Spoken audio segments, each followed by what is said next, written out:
sorrel, ginger, beaver grass, or English. Get it ready. Your morning tea just got hotter. Ooh, honey child.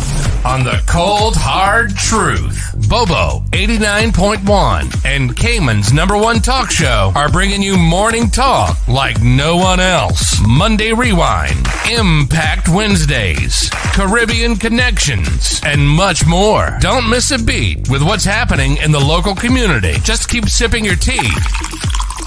What a mess. Here's your host, live and direct from the Cayman Islands, Sandy Hill.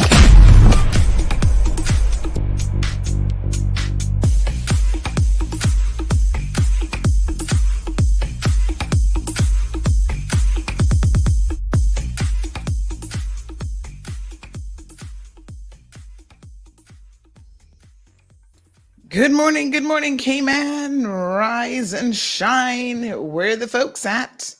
Get up. It's Monday morning. You can't sleep in today. Well, maybe you can if you have a different sort of job. Some of you work shift work. So this might actually be your day off. I know what y'all are thinking. You're like, wait a minute. Sandy just played the intro twice. Does that mean that the tea is going to be extra hot today? Probably. But the real reason is I'm sitting here going, okay, I need to send out my links to my WhatsApp news group. Why is the Facebook link not live? And then I realized, oops, I was live in radio, but not live on Facebook. So there you go, folks. That's why I had to play it twice, because my Facebook people and YouTube people are like, what is going on this morning? So good morning to all of you. It is a beautiful Monday morning. We're going to get into some sus this morning. As always, we're going to talk about minor stuff, major stuff, and everything in between. All right, let's see who is here with me. We have got Miss Vernita. Hello, how are you? Miss Vernita says, good morning. Thank you, Jesus, for another day. God bless you all. Yes, my dears, we have to always be so incredibly thankful. We've got Fit Jamaican Girl who is joining us this morning as well. Good morning to you, Fit Jamaican Girl. How you doing, girl? I feel you about the fitness. Soon come. I've been thinking about a lot about it this weekend, actually. Anytime something happens to someone kind of close to us, we're like, oh my God, that could have totally been me. And so a friend of mine is having a little bit of a health scare, which is a wake-up call for all of us that we're not getting any younger. We're getting to that middle age, we're there. Most of us are there. And so, yes, we need to do our part, which means eating better, moderate exercise, all the good stuff that we know that we're supposed to be doing. And yet we still find it so incredibly hard to do. Why? Wish it was easy, but it's not.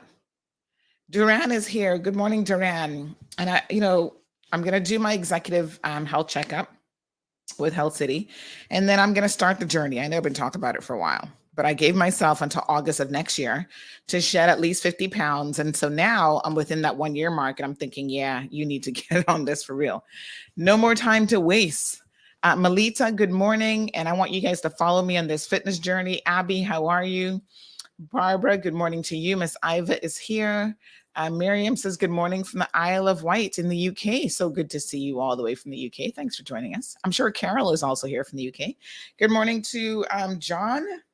I was just putting on a little bit of facial moisturizer. I got to share something with you guys a little bit later on. Sometimes I use these, they come in little capsules, and I think they're just like vitamin E, but they're really, really good for your skin. Here in the Caribbean, there's a lot of things that suck out the moisture right out of your skin. And, I have very, very dry skin. I got to tell y'all, I'm always trying to remember to moisturize, because half the battles I totally forget. So sometimes I use like a moisturizer in the shower. I've got like an oil that I can put on right in the shower. It's a shower oil. That's pretty good. And then, my feet are always dry. My legs are dry. My arms are dry. My face is dry. Everything is dry. And I know that part of the reason why is I'm probably just not pumping enough water through my system. So that's one of the reasons, folks, that first thing in the morning, I make sure that my beverage of choice is actually a nice cold, ice cold glass of water. And yes, the colder for me, the better. I don't really like room temperature water. So that's why it's always got ice in it. So Miss Beulah, good morning. Nikki says good morning. Hot ice to chill the hot tea. Why not? Miss Sanya is here. We've got Dawn also joining us. Mitzi from Northside, good morning. Fit Jamaican Girl says walking daily is a good start. Absolutely. And you'd be surprised what walking a little half an hour. Listen, you don't even have to get to half an hour. Start out with 15 minutes. Like I've been there and I've done it, but when you fall off that wagon, it is so hard to get back up and get back on it. But yeah, I've done it many, many times before, so I know I can do it again. Good morning to Miss Corrine. Happy Monday to you. Good morning to Carmelie. Did you ever get your shipping issues sorted out over the weekend? Diamond Princess is here. We got Robert. Hero Blair says, good morning, Sandy. You can call me the ever ready one. I'm always here for you. Oh my goodness, I love it. Francis, Jade, big shout out. By the way, you guys see that we have a celebrity interview scheduled for this morning. Who is not excited about that?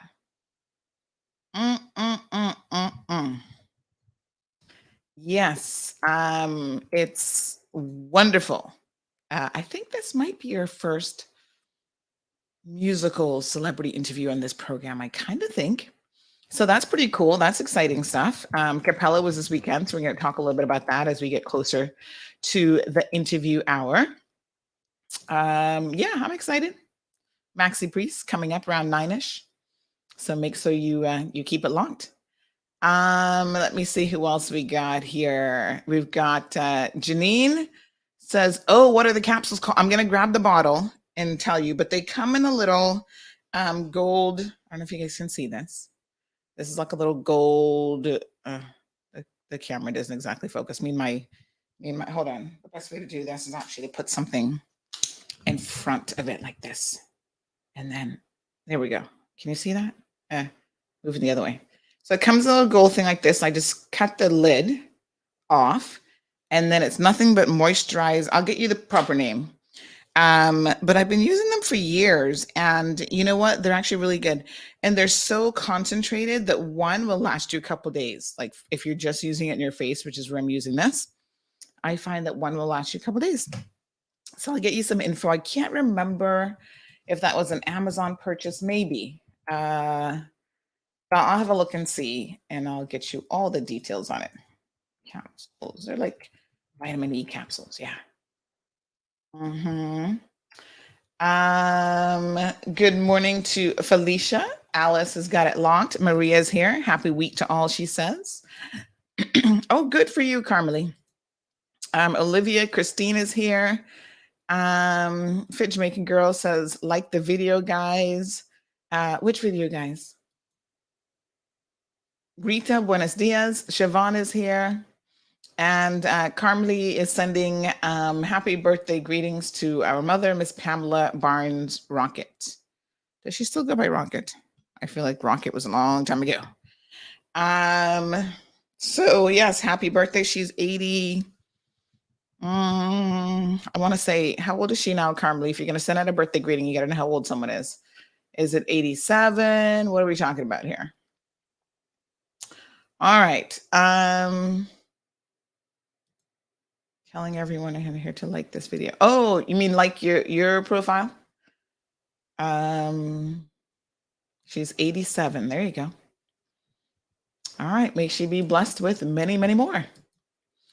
Okay. So Sandra says she sees the glow. I mean, you guys do know I wear filter in the morning, so then I don't have to worry about makeup. Listen, we got so much stuff to talk about today. It was a crazy weekend. I feel like weekends around here, there's always a lot going on. So first of all, let me do a big shout out to Flo. You guys will remember that on Friday we had a show, thankfully. But it was a little bit touch and go because I was afraid that the internet might not have been all that great. Now, the quality of the video, I didn't go back and watch it, but I think it might have been a little bit fuzzy because our internet, we saw a dip in the speed, like a significant dip. We reported it to Flo, and turns out there was some issue the night before with a Miami connection that was still impacting certain users here. So Flo was right on it. And by probably by late Friday night, the issue was resolved. So thank you, Flo. Listen, it's technology. These things happen. Sometimes a wire gets bent on the Maya 1 cable underneath the ocean bed. Who knows? And, I'm more concerned about how it gets fixed. I expect things to occasionally happen, and they don't really happen that often if we were really to be honest about it. So I don't know exactly what the cause of the issue was. All I know is that Flo was on it like white and rice, and they got me all sorted out, and everything was resolved quite quickly. So thank you, thank you, thank you. So we're back up to our regular speeds, 500 megabytes on the upload, which when you're doing video, it's not the download speed that you're too concerned about, it's that upload speed. So we should have good quality again this morning. So thank you to the Flow team. We got El Ray, who's part of that team. We've got Laurel. Dane is on it. We've got Selena, who's over there in customer service.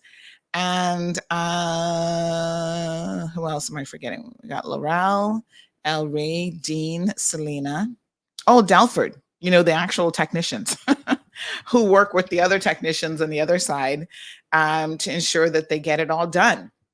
Omiria, good morning. She says, Sandy in the Cayman Islands, I got it locked. I enjoyed the show, but was disappointed with Michael Bolton's performance. Really?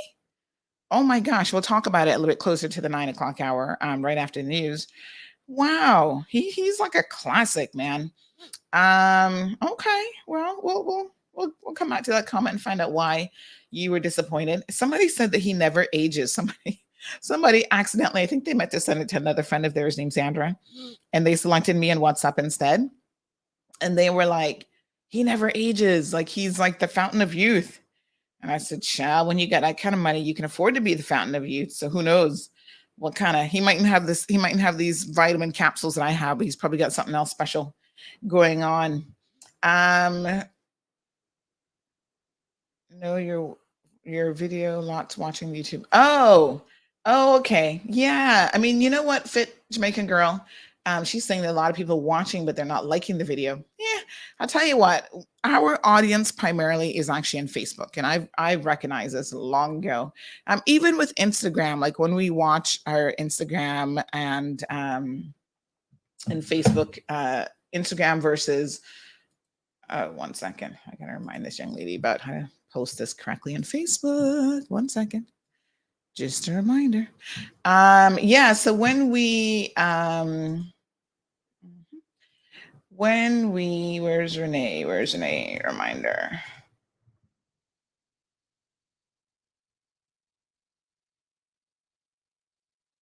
All right, I gotta get something fixed here. There was a little issue recently with sharing on Facebook, but yeah, our audience is on Facebook, folks, even as it relates to Instagram versus Facebook. I watch the numbers, and it's normally double or triple in terms of the reach. Of course, we also have almost 70,000 people that follow us on Facebook, right? So it is a significant number, but Facebook is still where it's at for people. I know a lot of young people and lots of people on Instagram, but yeah, Facebook has a humongous following. So YouTube is our least followed platform. And you know what? I'm in the space of content creation. And so I follow a lot of content creators, mostly for like advice and tips on like equipment and all this kind of stuff. And a lot of them are really big on like, growing your YouTube followers. And so when I first got into this and I started engaging with some of them, they'd always be like, what are you going to do to increase your YouTube followers? I'm like, can I be honest with you? I don't really care about YouTube that much in terms of followers, because I'm not looking to monetize YouTube. Like, I don't really care. But I know it's a big space. And the interesting thing about YouTube, folks, is there are people who've managed to monetize YouTube, and they make a lot of money. And it's interesting when you've got millions and millions of followers, but it's becoming harder and harder to actually monetize on YouTube, even with millions of followers. Like each video has to have millions of views for it to really happen. And some people get all stressed out about like if they start to lose followers and all sorts of stuff. So yeah, I don't know. I'm just not, I don't need to monetize on YouTube, because we make money in other ways. It's not really like traditional, like when you think about content creators, right? because we're in the business of news. But thank you for reminding people, if you want to like the video, you can go right ahead. Why not? Miss Ruth, good morning. Emma's here. Says diet changes are even better than exercise. I lost 13 pounds in 1 month just by making some really diet changes. Exercise will do the toning of the body after for me. Yes. Well, listen, exercise is 85% of the game, without a doubt. Sorry, diet. That was like a Freudian slip, probably. Diet is 85% of the game, not exercise. Exercise isn't really for weight loss. Exercise is for other things. And I remember years ago, we posted an article on our platform about this, and I had a local athletic person like get all up in arms, like, oh, this is so wrong. And I was like, dude, calm down. You got too much testosterone going through your veins. What the article actually says, that in order to lose weight, it's not about the exercise. The exercise is for other things, like Emma rightfully says, toning of muscle, and having good muscle tone is really, really important for other things. I mean, you help off weightlifting is good for osteoporosis to, keep that at bay. There's a lot of reasons, agility and mobility, that you want to exercise. But when it comes to weight loss, that's not what you exercise for. It's all about the diet. So absolutely, there are people who cut out like sodas and white stuff in their diet. So tomatoes, potatoes, not tomatoes. I meant to say potato salad, tomato salad. What am I talking about? Chips, like anything that is made with white, that has white in it, white rice, potatoes. Potatoes are really not that great for you in terms of your health. And I know for sure people have just eliminated those things. A couple of years back, this is a long time ago, actually, this lady lost like 35 pounds just by cutting out sodas, because apparently she drank a lot of sodas, right? And that was why she was carrying a lot of weight. And of course, did you know that one soda a day increases your chance of becoming a diabetic by double? Like, it doubles your chance of having diabetes in your life. Just one soda a day. Now, y'all know I love me a good cold Pepsi. But what I try to do during the week is I try not to have any during the week. And it's like maybe a Saturday treat. Like, if you're going to have a cheat day, that I might have a Pepsi to go along with it. And then I get the little miniature Pepsi can. So I try to stick to like one of those. But I really do my best to try to cut out. It is so hard though, because there's just something about a Pepsi that makes you salivate. I know people have Pepsi in the morning for breakfast. When you're breaking your fast, the first thing you do is up your sugar level with a can of Pepsi. It's like, oh my God, one of the worst things in the world.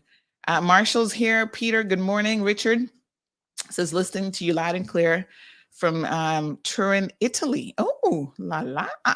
Nice. Beautiful. Michelle is here. I think it's actually Michael. I always want to say Michelle, but I know it's Michael Lemay.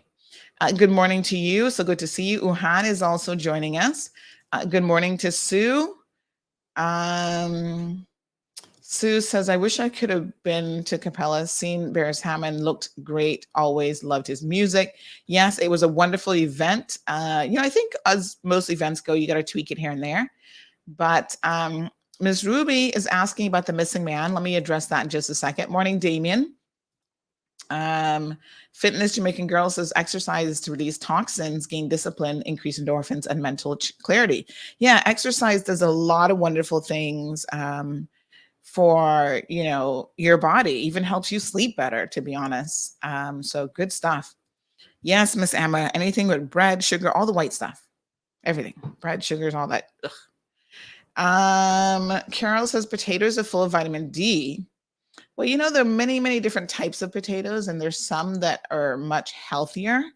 But many years ago, I read something in Times, and it was saying that any form of a potato, that starch is, you've got to be really careful with it because it can be not so good for you. But once we get Health City back on, we'll talk more about our diet and nutrition. So yeah, you got to be careful with fruit, even natural fruits. Some people think, oh, if I get a natural juice or a smoothie, and I'm like, yeah, but that's like full of sugar and it's going to go straight into your system. There's no way to filter the fiber. You're not chewing at an apple. Like, it's better to eat an apple than to drink orange juice. And a lot of people just think, oh, I'll just drink the juice. I can get the equivalent of it. I'm like, no, you can't. Eat the apple, get the fiber, and the fiber is good for your stomach and your intestines and all that good stuff. It's not for lack of knowledge why I have not been successful with this weight loss journey, because I have it all in my head. I know what I'm supposed to do. I just don't do it.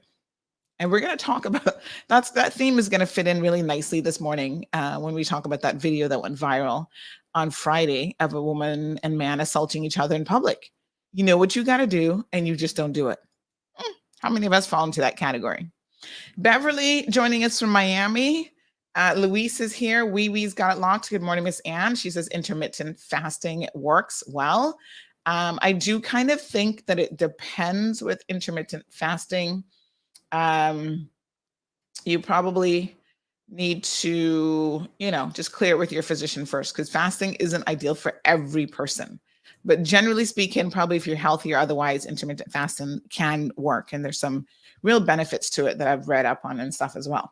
All right, folks, 7:51. Big shout out to all of the wonderful parents out there who are making sure that their kids have something safe to do for the summer months during the break. It's always very, very challenging. First of all, let me just say that I've got a parent or grandparent who intends to call into the program to lodge a complaint about a daycare situation, which is just a little bit unsettling. And then I also have another situation popping off at the Case Foundation. I was trying to wait until the police could get back to me with some sort of response, but I must say, sometimes we wait on the police to respond. There are times when they're a little bit quicker than others, but on a weekend, they check out. So we'll see if we get a response from them this weekend. We'll get a response to them today, now that the weekend's over. And then I can tell you guys a little bit more about that situation. All right, big shout out to all of the athletes around the world who are participating in the World Athletics. Have you guys been following this? I know that we have a lot of athletic fans in the house, and you guys love track and field. So the World Athletics is on at the moment, and I'm sure you just saw that went up on the. And so it's the World Athletic Championships 2022. It is being held in Oregon this year, and this is the first time that it's actually being held in the United States of America. Isn't that pretty cool? I mean, I find that a little bit unusual, but apparently it is. So congrats to all of the athletes. If you're following us online, you will see that, let me tell you this young lady's name, out of Jamaica, Fraser Price wins her 5th 100-meter world title at age 35, which is damn good to be still racing and beating out these 19-year-olds, right? And, she's also a mother. So Shelly Ann Fraser Price won her 5th 100-meter world championship title on Sunday as Jamaica swept the event in Eugene, Oregon. She's the only athlete to have won the 100-meter world championship title 5 times. 35-year-old mother finished in 10.67 seconds. Woo! And she beat out Sharika Jackson by 0.6 of a second, or 0.6 seconds. So amazing, really. So congratulations to this young lady. She had her son Zion in 2017, and she's been going strong since. Honey child, takes a lot of work for them to do what they do. I admire athletes. I don't care if they're long distance runners or short distance runners. It takes a special kind of. Listen, the long distance runners have a lot of power behind what they do. It's hard to get up to speed and be done in 100 meters, because 100 meters really isn't that far. So, this is an absolutely fantastic event for all of the athletes around the world who are in the track and field area to really showcase themselves. So if you're a track and field fan, right, the competition continues today. And there's a whole schedule of events that is slated to be on today. There's a whole competition schedule. So I think today includes, I was just going to see. Oh gosh, they have a lot of stuff on for today. So competition schedule. Yeah, so they've got everything from the javelin, long jump, short jump, long jump, all the different distances of track and field. So this is a big meet. So yeah. And there's a young lady who won. I want to say that she won. Hold on one second. She won I think she was like the first American to win the javelin or something unusual, which I thought, really? No American? Yes, her name is Chase. Is it Elaine? She claims the gold medal to become the first American woman to win the shot put in a world title. I was like, wow. I would have thought they would have been dominating that a long time ago, but apparently not. So that's pretty cool. Congratulations to all the athletes. I mean, they're doing a fantastic job, really. So we've got a viewer who says I went from 325 pounds to 185 pounds. That's a significant weight loss by taking sugar and junk food out of my diet and walking. 325 to 185. Isn't that amazing? Yeah. Listen, we can all do it. I was watching something last night. Oh, by the way, I've been binge watching. Normally I don't really watch TV, but I get on Plex and I watch stuff. So I got into this show called The Family Chantel. So it's a spinoff from one of the 90-day series with this lady Chantel and Pedro. This is like following their journey post the 90 days. They're 7 years into their marriage, and boy, I tell you, they got some 7-year problems. Like it looks pretty major. And I think the show is always a little bit behind. I think they actually just recently filed for divorce, which is kind of sad. But in the they're both really cute too, by the way. But in the show, you can see all the cracks in the marriage. Oh, they're both horrible at communicating. She looks like she's a little bit spoiled, probably used to getting, her American family always kind of there for her and whatever. And he's equally as ignorant in some of the things that he says and does. So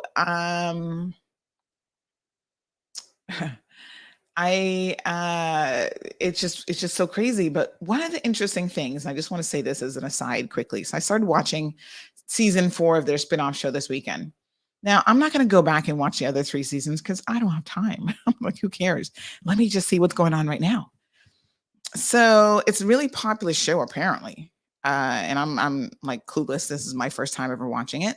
But while he was talking, like he was talking to his mom, and one of the worst things you can do, there's like a little relationship advice 101. One of the worst things you can do is bring other people into your relationship, although it's so tempting. But bringing other people into a relationship who don't really know what's going on can be so dangerous. So he talks to his mom, which, by the way, his mom and his sister hate Chantel, and her family seems like they've warmed up to him, but this was never a relationship that from the get-go had everybody's support. And it got me to thinking, right, about this, just in terms of relationships. This is just good common sense advice.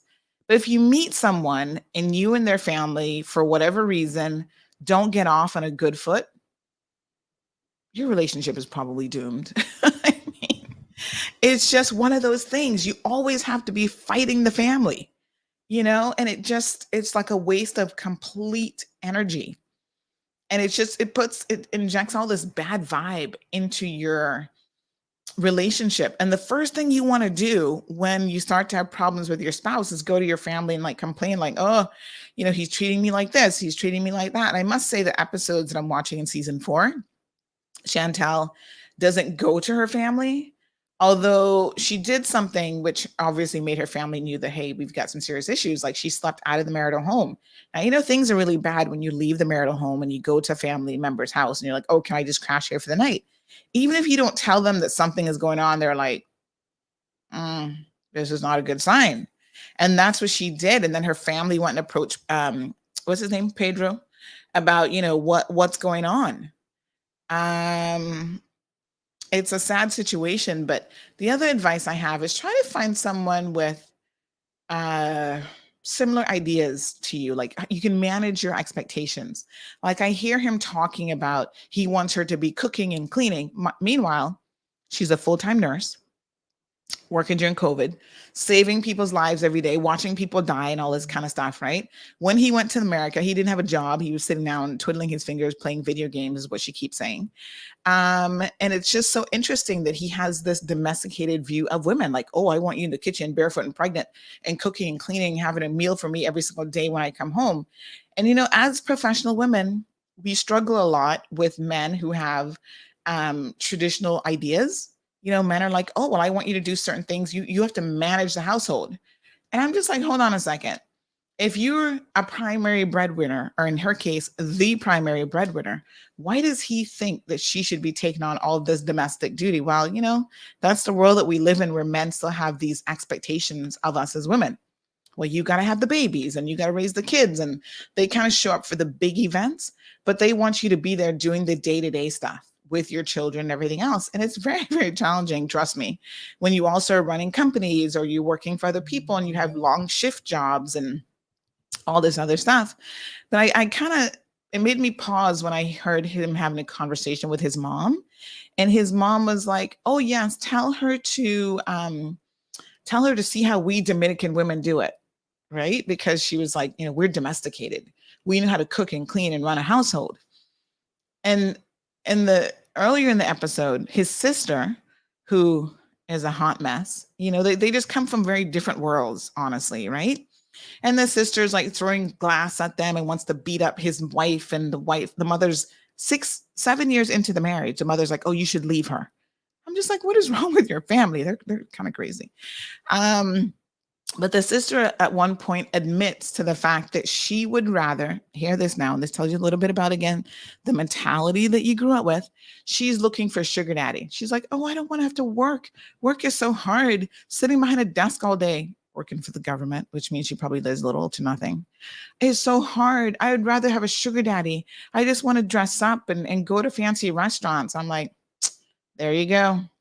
That she said it, and it was like a second, but it said so much about her personality, where she comes from within that culture, and kind of what their expectations are of, okay, your brother has gone to America and has married this American girl, and the mother's like, oh, he has to buy me a house in America one day. I mean, it's just crazy. But I'm digressing because I'm a little bit obsessed with the show at the moment.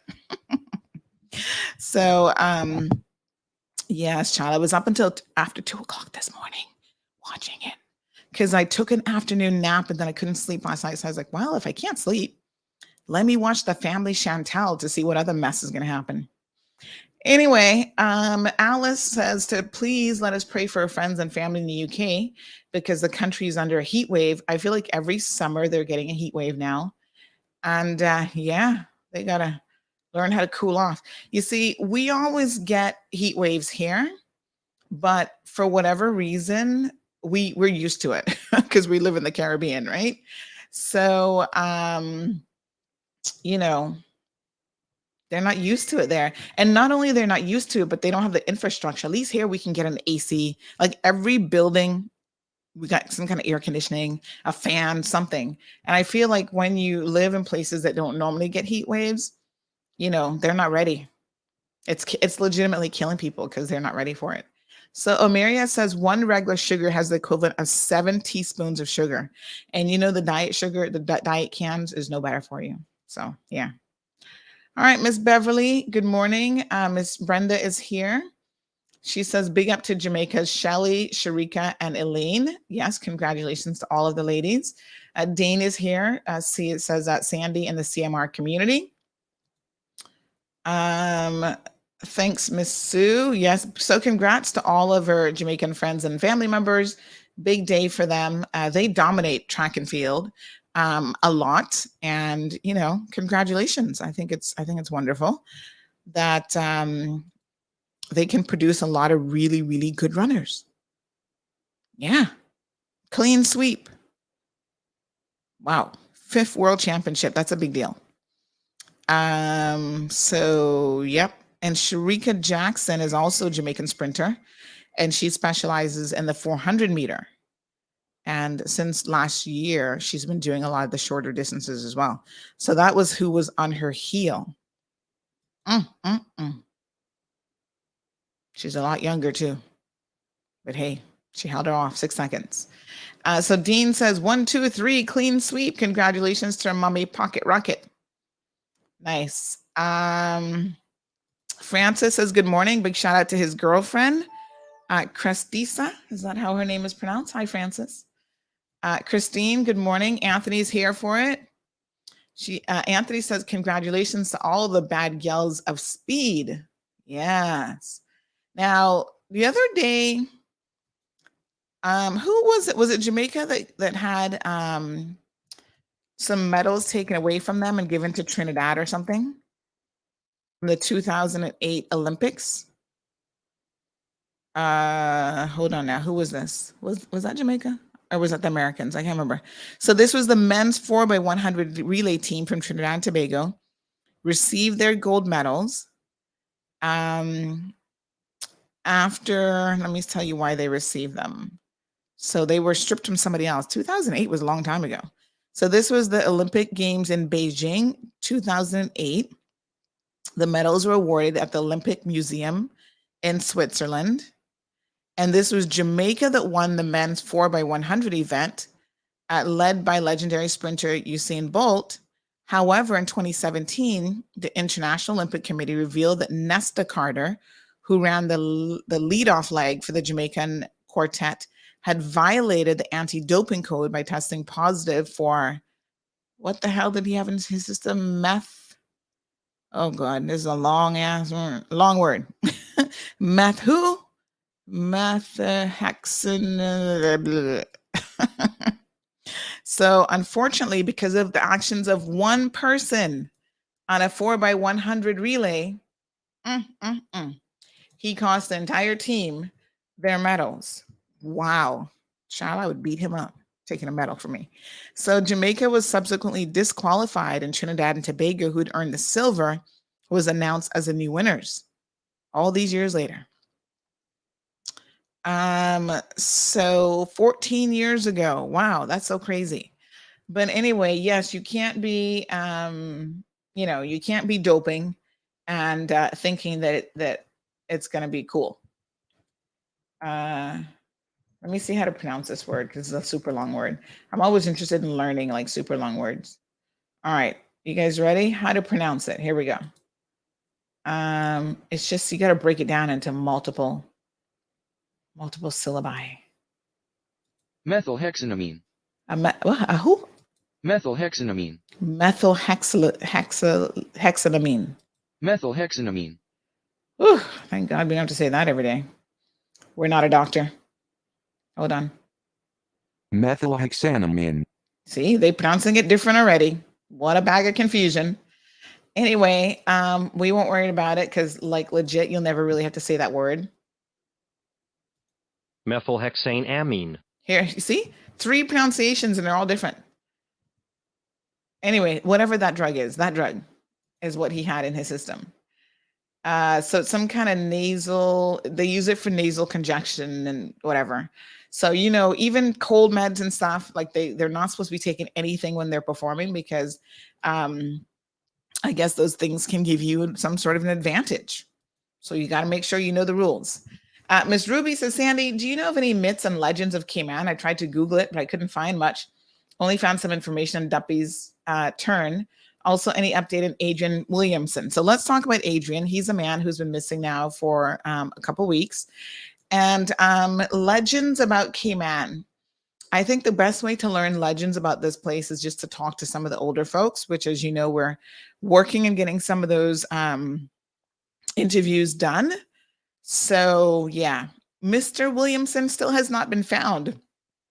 I think last weekend, his family was out and about trying to locate him. And I think the thing about this young man is I kind of feel like he's probably not alive. I hate to put this kind of energy out there, but I feel like if he was alive, we would have found him by now and people would know a little bit more about his whereabouts. I believe he was a risk from a mental health perspective. So in other words, he's probably, made an exit of his own accord, if that makes any sense. So what I'm talking about here, folks, is suicide. And I think that's why his family is so incredibly desperate to find him. And there has been no updates at all. I wish I had something more positive to say. And I don't know how he may have done it or why he can't be found or I listen, if he's still out there, like maybe he's still out there. Let's just try to remain positive. If he's still out there, what I would say is contact your family. Let them know that you are maybe not in the best mental state, but that you're alive because, gosh, they're looking in the bushes. They're looking all over the place, trying to find him. So it's a pretty sad situation. Mm-mm-mm. So we did ask the question because someone said they thought he might have been the young man who tried to go into the ocean. A couple, remember the one out by East End?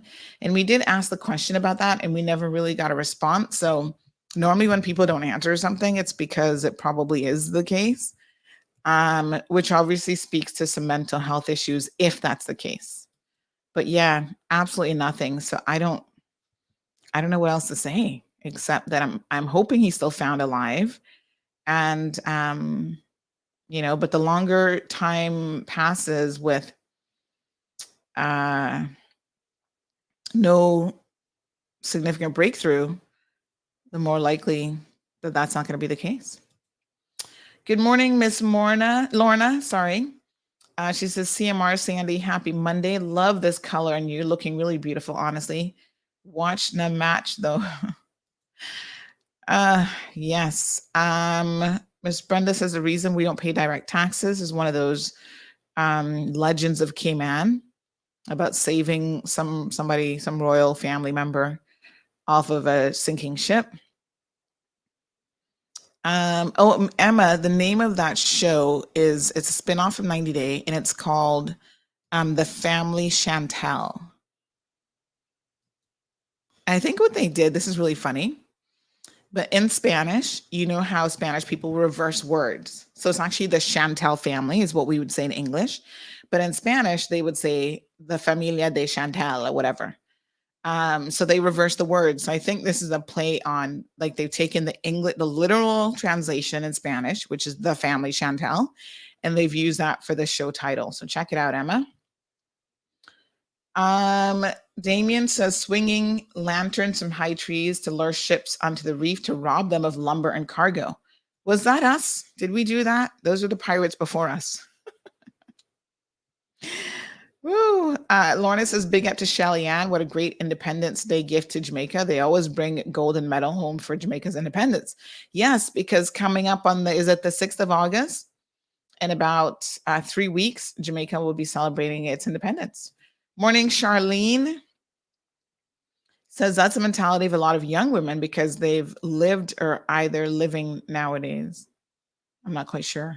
What mentality are we talking about? Oh, Lorna, don't hold your breath. Lorna says, I pray Cayman can be accident free this week.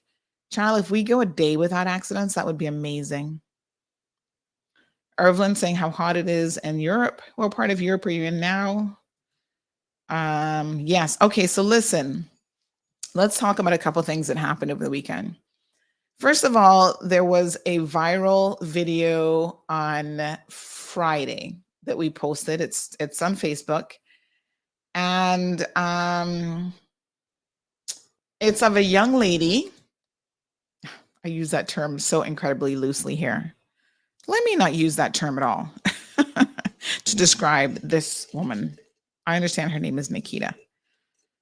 Let's just say a woman who happens to be a mother, by the way, is in a brawl with a man. And the two of them are seen assaulting each other in public, beating each other up. He beats her with a suitcase. She is hitting him. I think at one point she throws a coconut at him and he's like trying to beat her off. And, you know, I don't know. Like, I think you can take sides on this, and then you can also just reflect on this and say the entire thing is completely wrong. Right? Miss Faith, thank you for clarifying that about the substance. She says it's sinus meds, and that doesn't make you run any faster, but as an athlete, you must get all meds approved. Well, you got to follow the rules. So, yes, just go watch the video. It is really, really super disturbing. And all I can tell you is both parties are wrong. Now, what have we found out since then about the situation? Well, people always look at the woman and they talk about, her behavior. I saw some of the comments and people were talking about his behavior as well being really, really atrocious. And the fact that you do not hit a woman under any circumstances.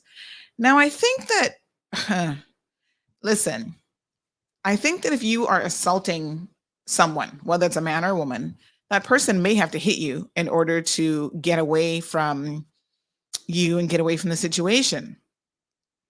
But when I was looking at the two of them, it occurred to me that this is more of a situation where the parties have a history of, I'm going to just pull it up here and show you guys.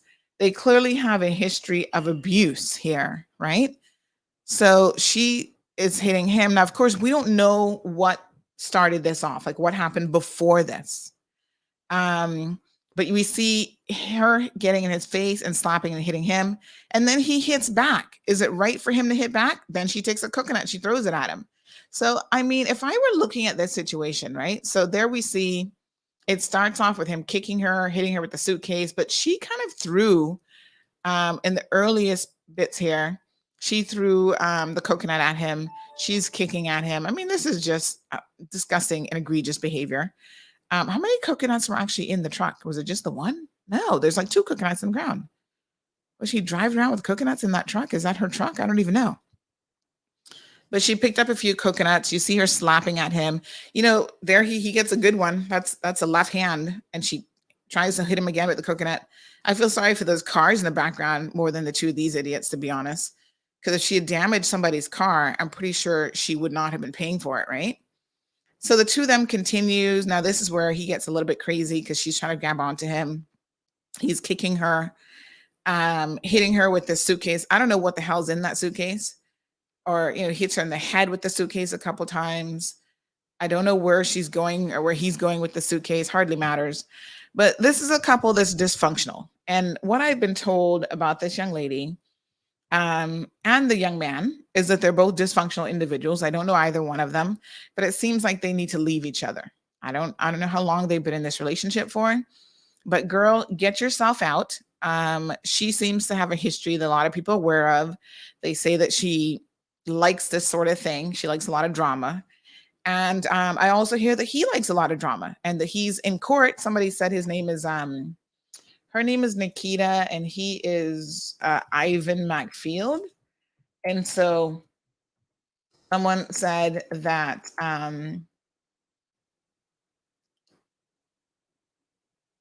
that he has a history of abusing women. Ivan Malik Macfield, is this him in court? Let me see. From June 2020, Ivan, for threats to kill. He's got an ongoing MCH 003. Which court is that? Is MCH? What court is that? Is that domestic violence? I don't know that domestic violence has a separate thing in front of it. But anyway, he was in court recently, just last month, June the 2nd, before Magistrate Macfield. I don't know what MCH stands for. Does anybody know? It could be, I see a couple things here, MCH. So they put that in front of the cause numbers. That might be like one of the specialty courts. So you guys know in court, they have like a domestic violence court, they have a drug court. So they have a number of different like specialty courts and stuff. And that must be one of those. I just don't know which one it is, to be honest, but we'll find out. So, he's kind of a hot mess himself. I understand that he's done this to other women. So he likes to put his hands on women, and wow, that's not a good look.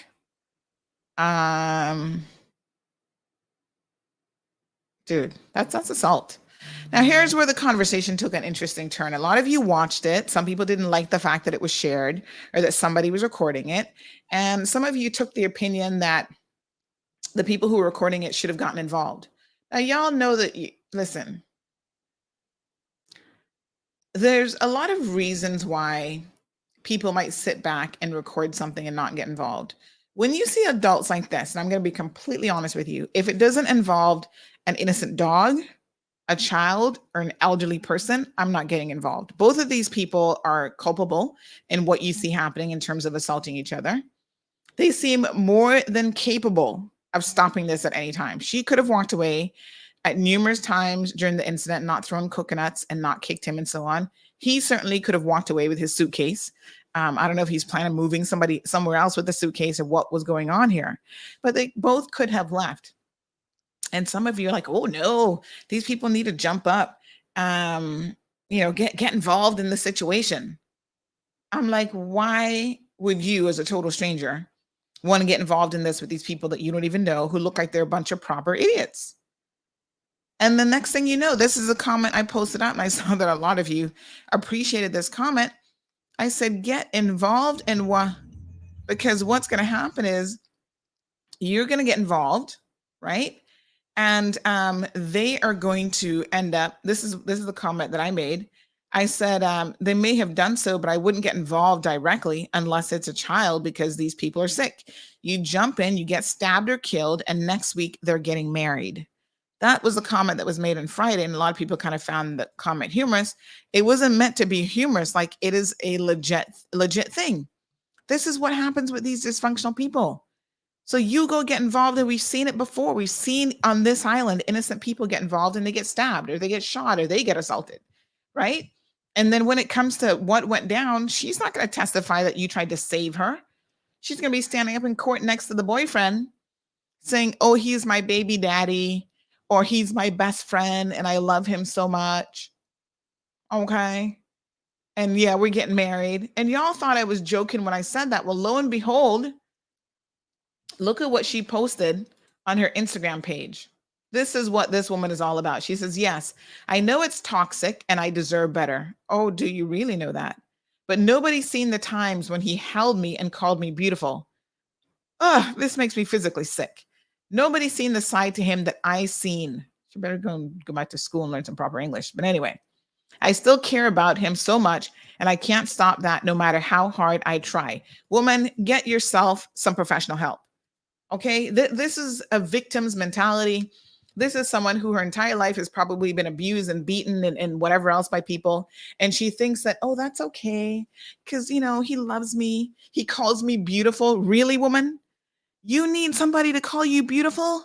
We here in CMR, well, not in that video, but send us another picture and we'll post up and call you beautiful and make you feel valued, make you feel wanted, if that's all it takes. Because you can't have somebody calling you beautiful and then beating you in the streets and other times, and you think that somehow, what else did she say? That we haven't seen that side of him? Nobody's seen the side to him that I can. We may not have seen all the sides to him. And we've also not seen when he's probably beating you worse than this, girlfriend. Get some professional help, both of you. It's called a toxic relationship. It's another Amber Heard and Johnny Depp situation, right?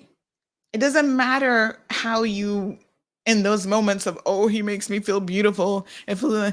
Okay, the times that he's beating you should override all the fake words that you're getting about how you're beautiful. And, oh, let me cuddle and hold you, just because he probably wants sex anyway. Women and men, get it together. Okay, this is not a functional relationship. And then she posted out some other video foolishness, defending this kind of behavior. Now, listen to me very, very carefully. She is a mother and she has children. And this is the most egregious part of this situation because this means that children are being exposed to this. Wow. You know, when children are exposed to this level of violence in the home, they grow up thinking just like her that this is okay and that he loves her. And this is what men or women do to you when they claim that they love you. They beat you. Physical violence. So someone says, in regards to the brawl on Friday, she's an aggressor in the situation. Both are wrong. Someone needed to walk away. And she said, trust me, the couple in that video has already kissed and made up. So to those of you who are like, oh, y'all should jump in and stop it instead of recording it. Listen, domestic violence situations are very, very tricky. I wouldn't suggest y'all get involved on that level. Call the police. Now, you know they're going to take about an hour to get there. So by the time they get there and it's over, the narrative for the story starts to change. Oh, no, we weren't really beating each other up, blah, blah, blah. That video becomes incredible evidence in a court of law. That video is super important. So record it, yes. I was having a think about this last night. And, you know, what's so amazing about this is there have been times throughout history where people have captured certain things, whether it's human suffering, even the nature shows. Have you ever watched a nature show and thought to yourself, oh my God, that gazelle is about to get eaten by the lion. Why doesn't the cameraman step in? It's just a baby. Oh no, this is horrific. And you know, a lot of times they have very, very strict instructions to not interfere with nature. You let the situation play out. You know, you see the poor bear is about to drown in the river as mama's trying to catch a salmon. You don't, as much as that part of you that loves animals and you want to intervene, you don't do it because Mother Nature has to take its course. And so quite ironically enough, I came across a story. I think I sent this to Al. Al, are you listening to the show this morning? So I came across a story last night about this guy who won a Pulitzer Prize for a photo. Now, the photo was about this little starving child in Africa. Hold on now. I'm going to give you all the backstory here. So this was the video, the photo. A lot of you might have seen this photo. This is the little boy. At first, they thought he was a little girl, but just starving to death in, where is this? This was, I think it was Sudan. Yeah, South Sudan, famine. And this photo was taken back in 1993, right? A photographer by the name of Kevin Carter actually snapped the photo, and it won a Pulitzer Prize from Time Magazine, became a really big deal because, as you can see in the photo, the vulture is sitting there looking at the child and waiting to probably pounce on this child to eat the child, right? And everybody, when it was published, the backlash that it got with it was, you know, why didn't you save the baby? Why are you taking a photo of a child in such dire straits? And the vulture is about to eat the baby. And, you know, everybody's like, why are you taking a photo? So this concept of it's not just today that we have access to, everybody has a camera and everybody can record something. Way before the modern era, where everybody is a photographer, everybody's a photojournalist all of a sudden, you had people questioning, at what point do you do something as opposed to taking a photo? Now, obviously, he's a professional photographer. And in fact, he sat there and watched this situation, according to this article and words that he shared at the time, for about 20 minutes. So he watched the scene as the vulture kind of got closer and closer and was, you know, had its eyes on this poor child. And, you know, the poor emaciated child was there vulnerable and just waiting for someone to go and get it food. So apparently the parents had gone off to collect food to come back to the baby, to the, looks like a toddler really, to the United Nations Feeding Center. This man was under so much stress about this photo, he actually ended up committing suicide, you know, because he said he saw so much human suffering And he had a lot of issues himself. I think he suffered from depression and other things. But it's a bit of a sad situation. And I thought to myself, this has been something that has been probably plaguing. It's just that at one point it was professional photographers. But do you just sit there and watch the situation, or do you like? Should he have ran off? Because he said eventually he shooed the bird away, but who knows? It was only him there, the vulture, and the baby. The child did survive and later died 14 years later from malaria fever. Um, but it's horrible to know that there are places in the world where people are just suffering, like abject suffering. We complain about so much ridiculousness here, and there are people who are literally starving to death. I was seeing something else in the news this morning about women in, I forgot what Arab country. They're all out there with the burqa. They stand out by bread shops waiting for crumbs, like literally for somebody to just throw them a loaf of bread that maybe they could eat or try to take back to their families, right? This is happening all over the world. And so sometimes you sit back and you watch something, and now you have the ability to potentially record it. I think the recording is important from the perspective that, number one, it can be used in a court of law, even if she doesn't want to press charges, which oftentimes happens in these domestic situations. Now the police have independent evidence. They don't need her to be their star witness because they've got the video. Both of them, in my opinion, should be arrested, and they both should be put into therapy and dealt with in that way. Like family court needs to get a hold of this situation. And again, there are children that are being exposed to this. So Nikita, please get yourself some help, even for the sake of your children. I don't care what he calls you. I don't care if he says you're beautiful, if you're ugly, whatever. I don't care about that. What I care about is that you're actually exposing children to this sort of dysfunctional thinking and this sort of dysfunctional relationship. And so that means that from one generation to the next, this is going to be what it is. And so try to think about breaking the cycle, not for your own selfish reason, but for the purposes of saving your children from this type of lifestyle. Now, we share it because, number one, we're a news agency and it's called Cayman Mall Road, and we cover all sorts of news. And I think that it is important for us to know, really know, and see what's happening in our community. So tell me something. If I just told you this story about the little kid with the vulture, right? You can imagine that in your mind's eye. But seeing the photo of it, look at the little his little rib cage showing, right? When you see this and the vulture's there just waiting to pounce. This versus you trying to understand it in your mind's eye are two very, very different things. And that is the benefit of photography and, of being able to see these things. They say a picture is worth 1,000 words. Well, a video is worth 1,000,000 words.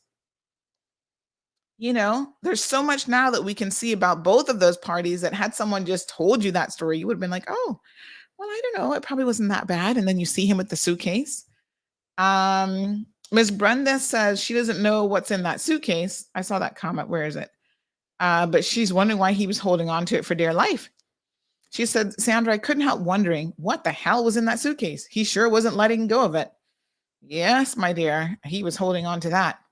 Zambula says that they're two bums. She seems aggressive here, says Marshall. It's obvious he was trying to leave and she kept coming at him. I think it's a combination of both. Lorna says, never provoke a man to wrath. What you get, you have to take. You aggravated him, but for some ghetto people, this is love. People kept using this term yam head. I saw it in the description in the comments a number of times. And I hate to admit that. No, actually, I don't hate to admit it because there's a lot in life that I don't know. What is a yam head? Can somebody please tell me what the hell a yam head is? I am honestly not familiar with this term. Obviously, it doesn't sound very nice. It's probably derogatory. But good morning, Christine. So what is a yam head exactly? I don't know. Can somebody tell me what that's supposed to mean? Christine says it looks like the man wants to get away from the woman. I mean, he does seem to be making some efforts. And then she's just not letting him go. But I think this is probably indicative of, like her post said, a back and forth relationship where this is what they do. They beat each other up, and then by that night, that makes a roll in the sack a little bit more interesting for them. Like, some people legitimately love the roller coaster relationships. They love the turmoil. They love the dysfunctionality of it all. And for some individuals, that includes violence, which is really quite sad.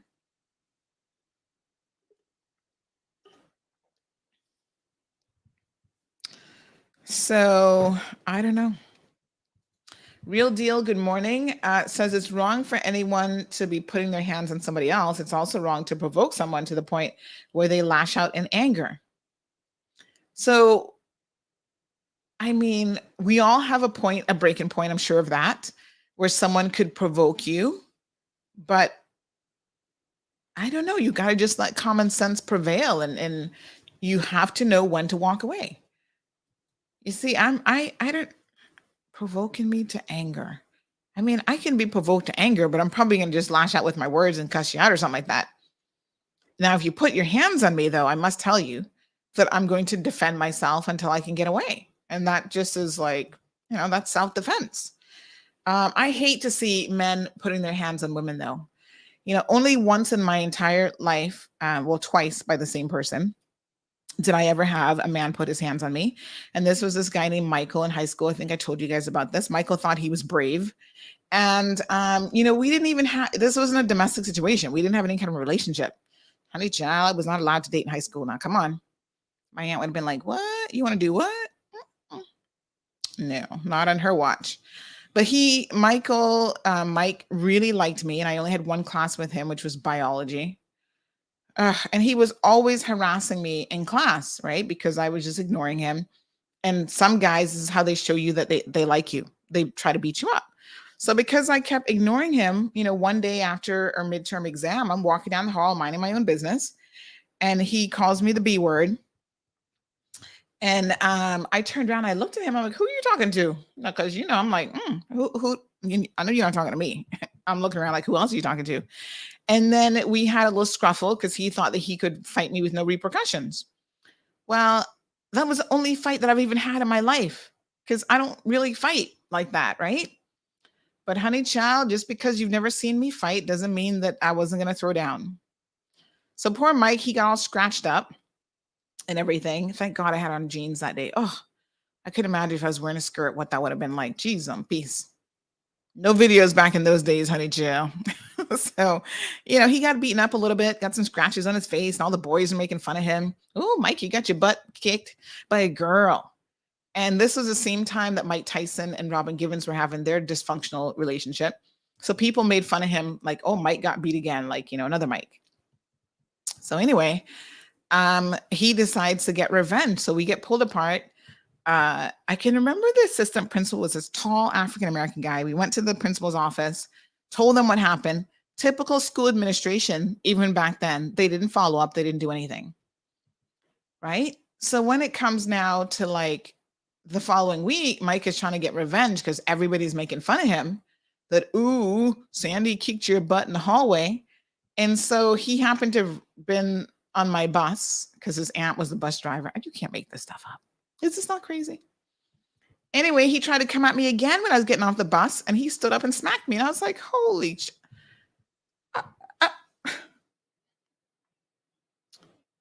I'm a little bit crazy at times, right? And this is one of those moments when I saw red, because I was so calm that it was crazy calm. It was like, oh, she's going to kill him for real.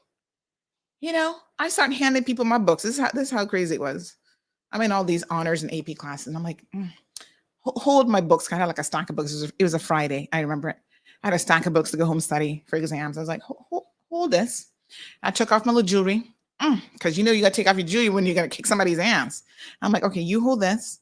And everybody's like, oh my God, Mike, this is it. This is it. And he was really a coward in the end, because literally I had him up against the school bus window about to choke him to death. And other people like, no, don't do it. Don't do it. It's not worth it. And I just sent him one stern message. I'm like, if you ever touch me again, I swear to God, it's going to really don't ever touch me. And I'm like choking him the same time I'm making this message sink in. Right. And then I just walk away and pick up my stuff and get off the bus. But the most egregious part was that his aunt sat there and did nothing. We've got to protect children. Like, you can't be an adult in a situation like that and allow your nephew to hit a girl on the bus and you sit down with your fat behind on the seat and do nothing. So, of course, you all know by the next week, I had my petition ready for the school and she was no longer able to go on that route. And Mike got suspended finally from school. That's self-defense. You know what I'm saying? I wasn't going around beating Mike up just for the sake of beating him up. You know? And we have to teach our young people that, yeah, you can't, even as a young lady, as I was at the time, you don't put your hands on me because that's not acceptable behavior. I'm not going to tolerate it. And nobody else in a community should be tolerating it. And I know we have a lot of young girls, unfortunately, that think that fighting is cool. It's not cool. And I don't care who you're fighting. And likewise, you should not make any of these little boys put their hands on you. It's a level of the fact that we can sit back and accept people being assaulted in that way and then wonder why they turn out to be hardcore criminals there's a connection there. Aliana says women in Cayman love men that are straight up scumbags and abusers. Well, let's not put all women in that. Let's not put them all in that basket, because I don't think this is normal. And I don't think Nikita represents the vast majority of women.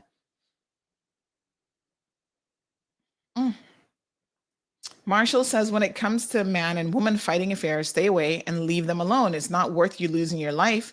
And they walk away happy as on their merry way. Yeah. Yep. See, Aliana says, yep. Next thing you know, they're up in church getting married. Maybe master calendar hearing. I saw somebody else.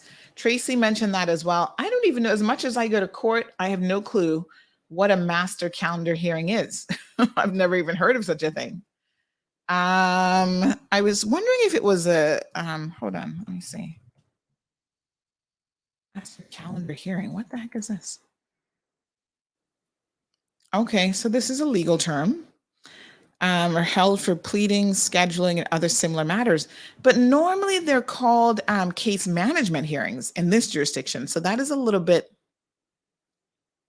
unusual to call it that. And the weird thing is where it's put as part of the cause number, that's not where you'd put it. Like they put it under mention. Let me see if I can show you guys a list. By the way, Maxi Priest is coming up next.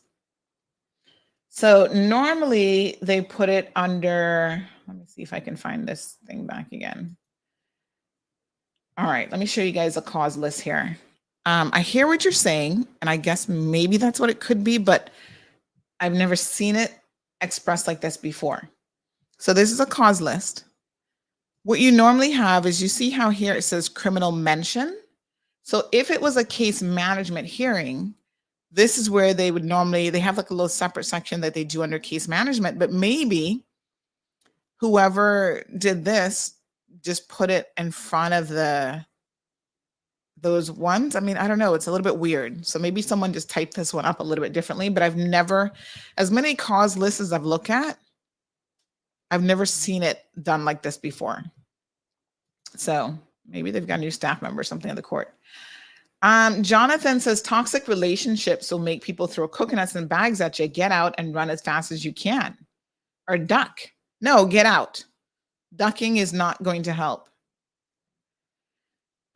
Real Deal says, didn't Kenneth get involved trying to part some fight and had the police arrest him? Yes. Speaking of that, Real Deal, I'm glad you mentioned that, because you guys know on Friday, I was talking about this thing with a Miss Cayman who now is in court for the third time for criminal charges. Still waiting to get the file. We might get it today or tomorrow to review the file and bring you all the details, right? But the interesting thing about this is when I was having the conversation with someone on the Miss Cayman committee, they said, well, our minister was arrested when he was minister for assaulting somebody or something. I said, no.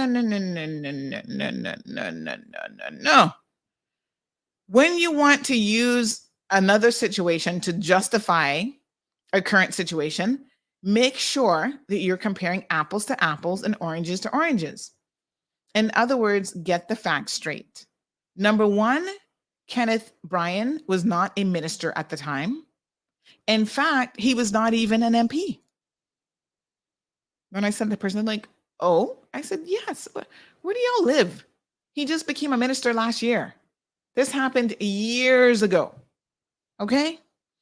At the time, he was the political assistant to the former premier, Mr. Alden McLaughlin. And not only that, but this was way back in 2016, he was not even an MP yet. He'd not been elected. He got in the 2017 general election. I also reminded the person, as Real Deal has most appropriately reminded us, this was not a situation where Kenneth was going out there just assaulting people. He was actually coming to the rescue of a young lady who was being beaten up by her boyfriend. And then some words were exchanged with the police, and they charged him with disorderly conduct and assaulting police. But it was in the context of him trying to defend a woman from being abused. And I think the police jumped into the situation not really knowing who the players were and what was going on. And at the time arrested Kenneth thinking that maybe he was the one beating up the woman. I mean, I don't even know.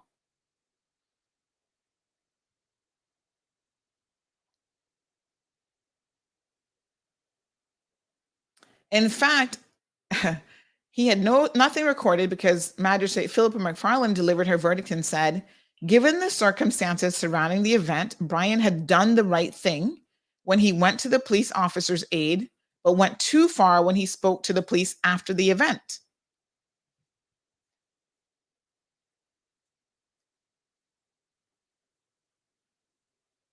So this was a very different situation. Trying to assist someone and then you get caught up in being charged. Yep, that same thing that would happen with these fools out in public on Friday. The irony is Bryan was assisting an off-duty female police officer who was being threatened by an ex-lover. You go put it together.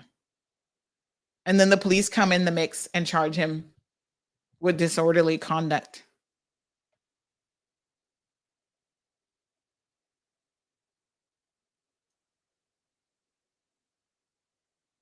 So they charge him with disorderly conduct because he used the term bumbleclot.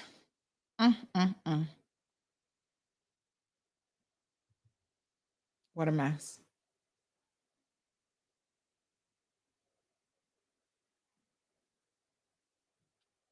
Now, this happened. And it says at the time that Karen McQuaid, who was the off-duty officer whom Bryan was assisting outside of a West Bay nightclub in October 2014, was being harassed and threatened by a violent former lover. He was not arrested on the night in question. You see what I tell y'all? You go in there trying to play hero. Poor Kenneth trying to play the hero and rescue this woman. And look at this, he gets arrested. And meanwhile, the guy who's the real problem here, he gets to walk away scot-free. Officers arrested Bryan and another man instead, allowing the perpetrator of the assault on the female officer to go free. He later went on to assault her again on other occasions before he was eventually charged and sent to jail. Oh my God. When I tell you that you cannot make this stuff up, this is the truth. Wow. So, of course, you guys will also remember, and this is what I was quick to point out to this person who was trying to justify this by, oh, well, our minister also had a physical altercation. I said, honey child, he wasn't minister at the time. He wasn't an MP at the time. And guess what? There were consequences to his behavior. Because although he had not been found guilty or anything of the sort, Alden McLaughlin fired him before the court case even. Yeah. So he lost his job. And that was his means of supporting his family, paying his mortgage, and all sorts of other things. So, of course he understands the whole mortgage plight because he would have been in that boat where he could have lost his home as well. I don't like people to use examples when they don't have all the facts about trying to justify somebody else's behavior. Because I'm like, yeah, that's not quite what happened. Doesn't make any sense. Marshall says they need to be as far away from each other as possible and get professional help. Diana says her and Khloe Kardashian must be best friends. Well, the difference is, and I got to tell you, Khloe, I think, has some self-esteem problems. But we have never heard of Khloe allowing a man to get physical with her, because I don't even think Khloe would put up with that. She puts up with like all the cheating and all the other stuff that no woman should put up with either, or man. So that's psychological abuse. Ruby says it's hard for some people to come out of an abusive relationship. It's almost like they're brainwashed. My mom was in an abusive relationship for many years and just couldn't see through it or pull herself away, no matter how many times I saw all the abusive behavior. And she's seen her young child at the end of the abuse as well. That is so sad, Ruby, but you're right. It's not easy for those of us who've never been in that situation, because if you're not in that headspace, you just can't even understand. You can't even understand it. Lulu said, this is why I'm only sorry for the suitcase and the coconuts. Oh, Ruby says she didn't speak to her mom for years because of it. Yeah, it ruins relationships, like not just the relationship between the persons who are the primary victim and abuser, but it ruins relationships beyond that. So try to run as quickly. The first signs of abuse that you see, don't stick around thinking that he's going to change. He's not. And you need to run. So yes, Tracy, that photographer did commit suicide. How sad is that? Marshall says it's a tough little suitcase that held out during the altercation. They don't make them like that anymore. A mess. Ruby says it's difficult to intervene because how do you pull someone away against their will? Even if you do, they still find a way back to the abuser. It's very, very sad. Good morning, Anthony. He says, poor suitcase in need of therapy too. It's like a Timex. It kept taking a licking and kept on ticking.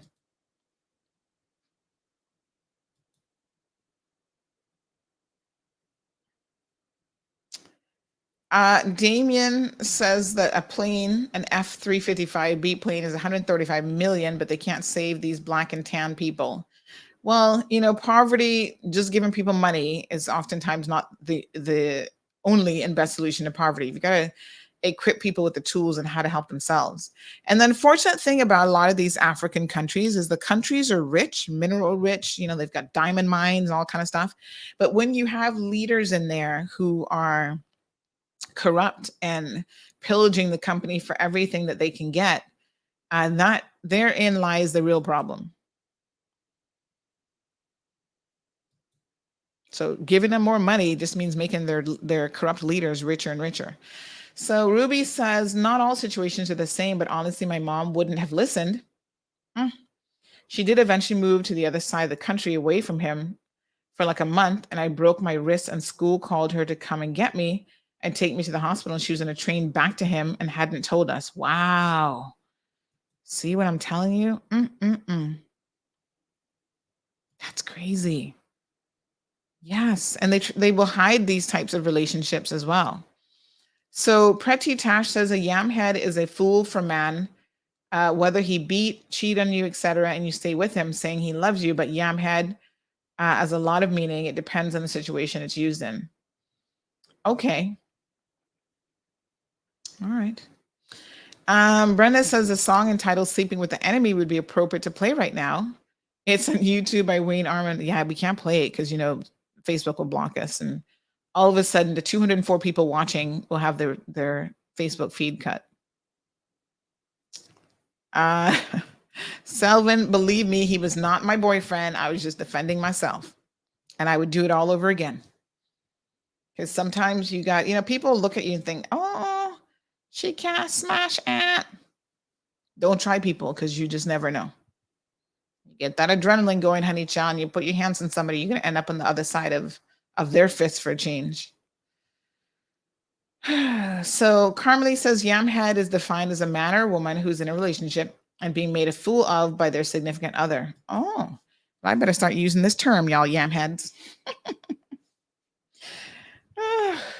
Dean says, yes, Sandy, the lioness roars when she needs to. Don't ever underestimate a Leo or lioness. I'll tell you what, little Mike was shocked on more than one occasion. Flashpoint says that too many people seem to be okay with violence against men. Well, listen, I think we're okay against violence in general in this community. We really need to, to get therapy as a community. Ms. Brenda says, then want for Dutty im name leave Minister Brian alone. Yeah, they just got the facts all wrong, because that just isn't what happened.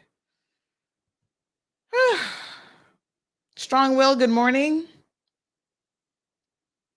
Debbie's here.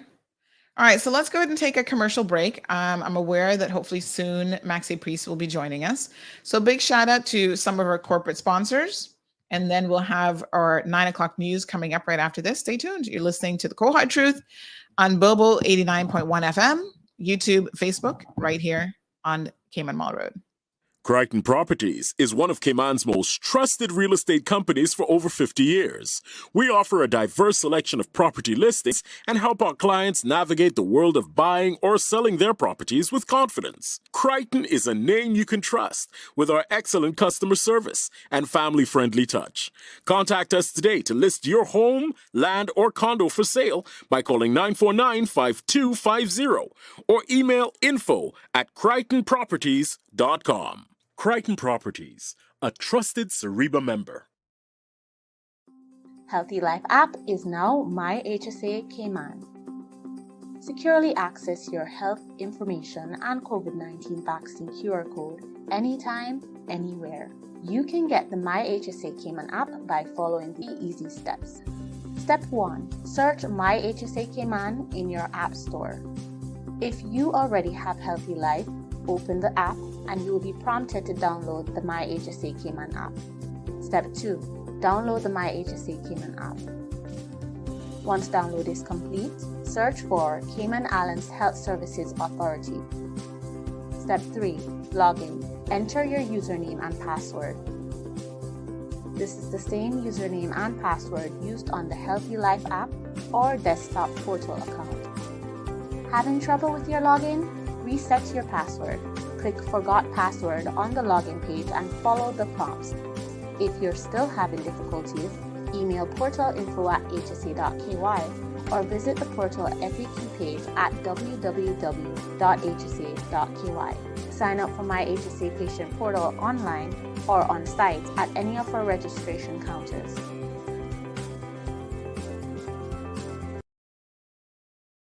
Are you tired of overpaying for TV services, can't figure out VPNs, and constantly missing your favorite TV shows? No access to the good stuff on streaming services? The frustration is real, but it doesn't have to be. Contact Roque, Cayman's streaming pros. We put you back in the driver's seat right in front of your TV. Call 926-1213 or message WhatsApp TV. Roque is not a TV service provider. Terms and conditions may apply.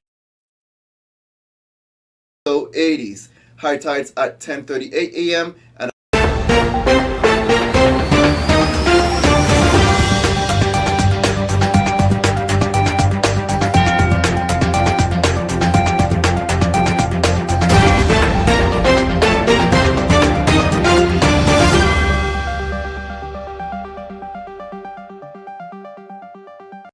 Hello, I'm Kevin Watler, and this is your CMR Daily Buzz. 3 vehicles were damaged by fire in a parking lot at Camana Bay. It appears the engine area of a BMW caught on fire, which then spread to other nearby vehicles. The Cayman Islands Fire Service quickly extinguished the fire so other vehicles were not damaged. Fire investigators are now looking into the exact cause of the fire. The Honorable Kenneth Bryan has issued an apology days after his behavior was called into question by a leader of the opposition. Mr. Bryan admitted that he got it wrong and added that going forward, he will redouble his efforts to ensure that his actions are keeping in line with the highest ethical standards. You can read the full statement on our website, caymanmallroad.com. A Jamaican man who was arrested by the Royal Cayman Islands Police Service last week is considered one of the most wanted criminals in St. Catherine, Jamaica. 30-year-old Rudolph Shaw, also known as Boxer or Boxa, is wanted in connection with multiple murders and several shootings in St. Catherine. He has also been linked to the recent flare-up of violence in Spanish Town. The Jamaica Constabulary Force said Shaw was previously pursued in Jamaica by the Joint Anti-Gang Task Force and other police units but managed to escape. After pursuing several lines of investigation, in addition to boosting public awareness through social media publications, information was received that Shaw was in the Cayman Islands. The JCF collaborated with the RCIPS, and on Friday, July 8th, they arrested Shaw in the vicinity of Seymour Road in Georgetown. During his arrest, officers from the Firearms Response Unit approached a vehicle with 2 occupants. They crashed into the police vehicle while trying to escape. Police caught Shaw, but the other man escaped on foot. Police haven't released any additional information on the man who escaped. For those who would like to learn how to manufacture, package, and label purees, sauces, jams, and jellies, the Department of Agriculture partnered with the Scientific Research Council of Jamaica to host an agro-processing workshop. It will be at the Clifton Hunter High School on July 18th to July 22nd from 9 a.m. to 5 p.m. You must be at least 18 years old, a farmer, or someone who is looking to add value to their crops or interested in starting or improving their agro-processing business. The workshop is $150 and the registration form can be found at doa.gov.ky.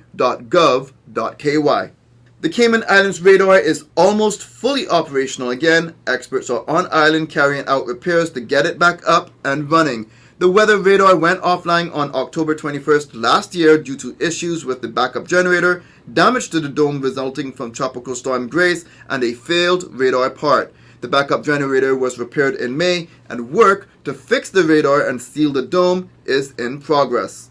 Now for your CMR weather update, it's brought to you by WG Charters. Sunrise at 5:55. Sunshine and clouds will be mixed. More Saharan dust will linger, so it will stay a little hazy. It will heat up to the high 80s on average. The humidity, however, will make it feel much hotter than that. Now the winds will be east at 5 to 10 miles per hour. Then the sun sets at 7:06. When it cools at nighttime, the temperature falls to the high 70s to low 80s. High tides at 10:38 a.m. and 11:32 p.m. and the low tides at 5:06 a.m. and 4:50 p.m. Looking forward, similar weather conditions are expected. It's summertime, so hot days and warm nights with brief scattered showers, pretty much your typical summer pattern. CMR weather updates are brought to you by WG Charters. They offer private boat trips for a great price, so we encourage you to support them. That's it for now on the Daily Buzz. Thanks for joining me. Please stay safe and God bless. All right, folks, after all of that, that's actually the wrong news. Let's listen to the correct one. Here we go. This is the one for today's date.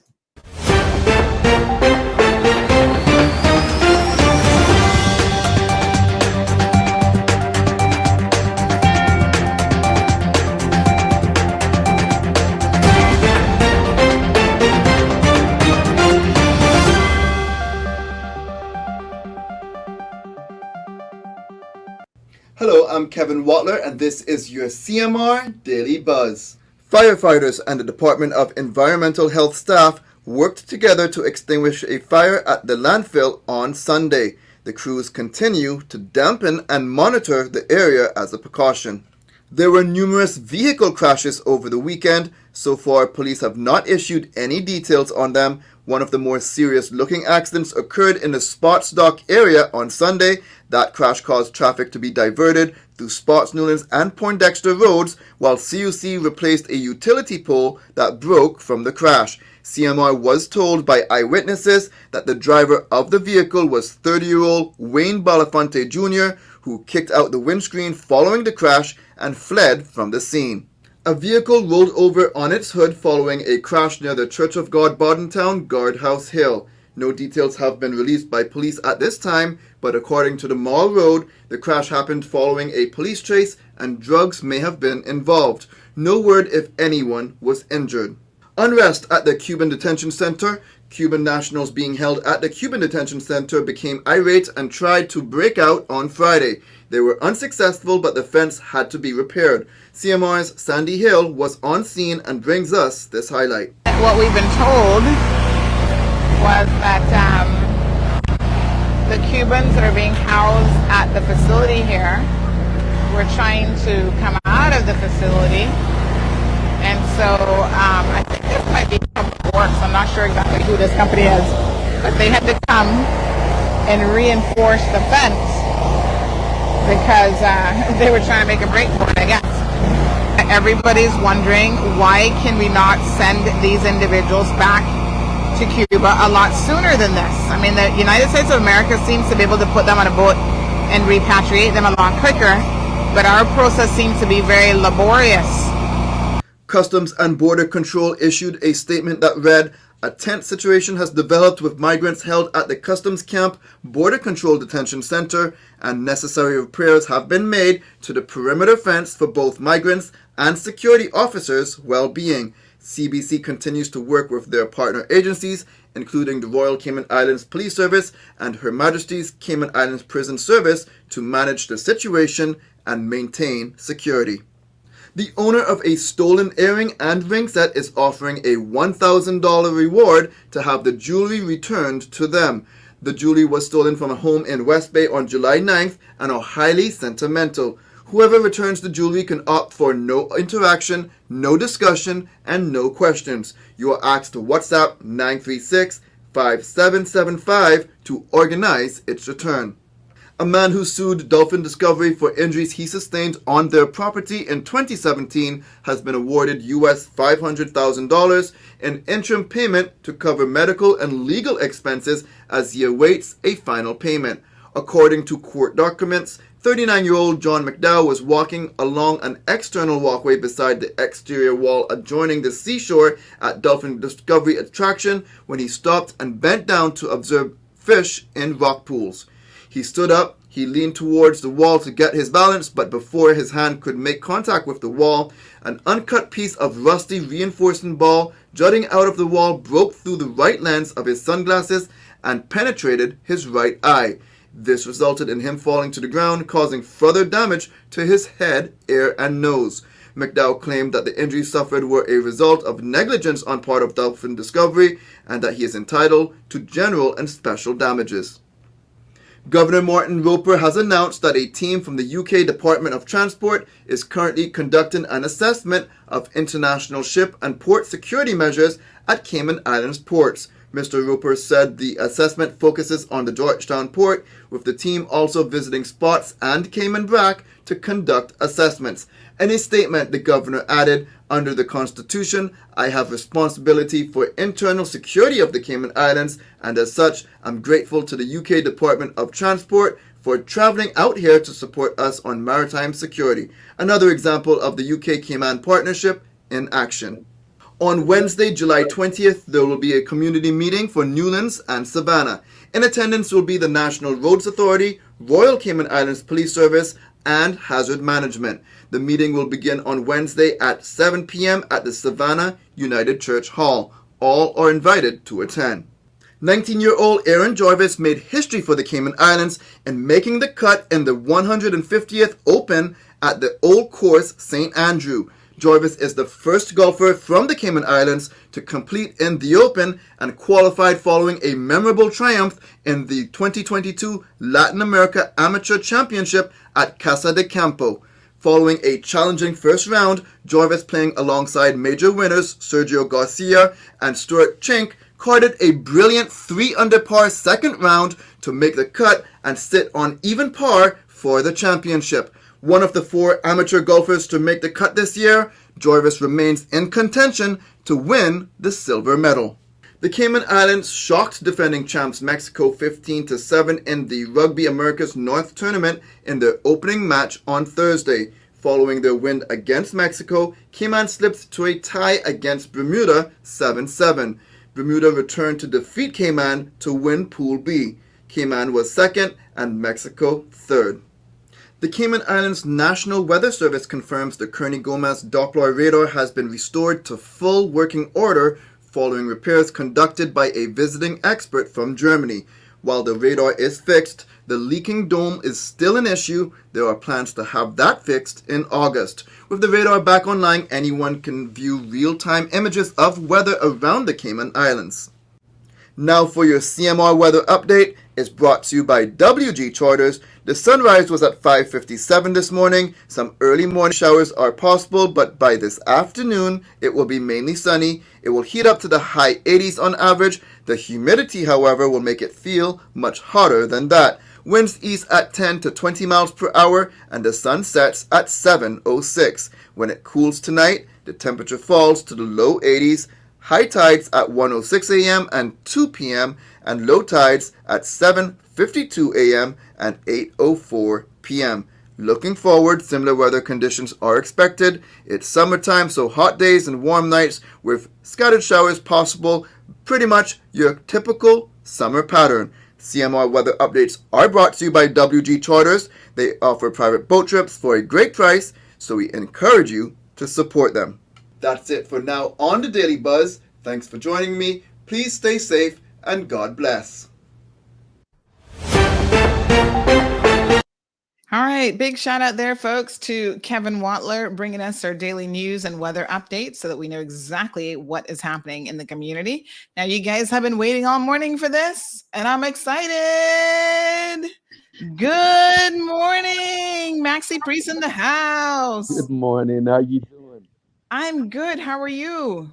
Awesome. Tired, but awesome. Yes, I imagine you must be. So thank you so much for taking the time out of your busy schedule to join us here on the Cold Hard Truth. As you know, you probably heard Cayman's #1 talk show. So it's our pleasure to have you. Now, Maxi, you know, I didn't know that you were actually born in the UK. I don't know why we all thought you were like from, I mean, you're from Jamaican soil, but we thought you were born there. You were actually born in the UK. Tell us a little bit about that. Right. Why is this news? I'm the second to last of 9. For some reason, I can barely hear you. Can't hear me? Oh, there we go. Yes. You got me now? Oh, yes. Gotcha. Talk to the engineer. Oh my gosh. No, I So- was saying that I'm Yes.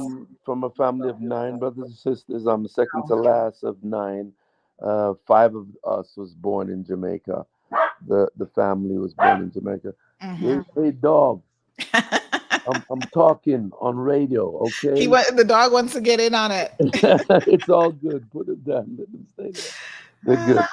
You know, it's good to have animals around here. Oh, absolutely. Blessed Oh gosh, we're thing. dog lovers here on this program. The We love it. blessed thing, yeah. Yeah, so I'm second to last of 9, but Mhm. I don't know, I guess to the way we were brought up and Yes. how we adhere to our culture and the appreciation that we have for our culture, I guess, makes people feel that I was born in Jamaica, I guess. Mhm. Yeah, but you know, the world is mine as the Yes. world is yours. Absolutely, absolutely. Now, the other interesting thing, of course, you know how to do a little bit of reading up on you, Maxi, is you kind did? of got your start in the way that a lot of artists get started, Mhm. and that was in church. Wow. There you go, part I of the found culture. I found that a little bit unusual as well. No, So it's part of the culture. You shouldn't yes. find that unusual. You know, whether Pentecostal or Jehovah Witness or Yep. you know, this is the groundation of most of us. Mm-hmm, mm-hmm. You know, my mother was a missionary in Pentecostal church. That's just how I was brought up. So you can imagine if I'm second to last of 9, Yes. I was born in it. Yep. Absolutely. You And know, surrounded by music, what were some of your musical influences, as a child or a young man that my really mother impact you? was a Your massive mother. influence to me. Wow. You know, from within my mother's womb, I'm sure I could hear the vibration Hmm. of the spiritual musical vibration. Mm-hmm. You know, from the groundation of church, and then my biggest inspiration, I would probably say, would be Dennis Brown, Mm-hmm. Bob, obviously. Mm-hmm. Um, Studio One, as you go down the list, uh, Mm. Ken Booth, and Nice. so much. So you've got a lot of hits over the years. Of course, back in 1990, You're Close to You hit the American Billboard #1 spot, which was amazing. Mm-hmm. You also did a duet with Roberta Flack, Set the Night to Music, which is another top Mm-hmm. 10 in 1991. You've worked Mm-hmm. with Shaggy in Mm-hmm. 1996 on That Girl. So you've had some amazing collaborations over the years. And we were just Yes. so tickled pink to see you on the lineup for Capella over the weekend. So let's, I was also too. But yes, you it know, was, Cayman is like family to me. You know, as you yes, see, I'm here a day after because I got people's here. I got my people here. yeah, I got family here.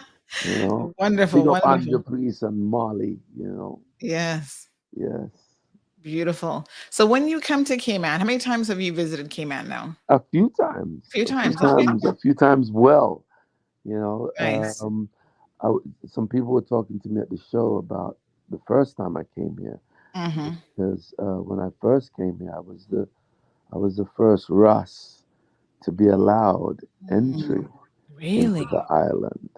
Wow. Yeah, because they had this thing about you couldn't have locks coming into the Right. country, you know. So things Yeah, have times have changed. changed. Times have changed. We are Absolutely. moving forward. Absolutely. Wow, I didn't know that you were the first one. That's a little bit of Cayman history for you guys, folks. So when you come to Cayman to perform, are there certain things that you like to do or certain places that you must go to? What does Maxi Priest do in the Cayman Islands? Honestly, just chill and kind of wind down, kind of Hmm. switch off, you know.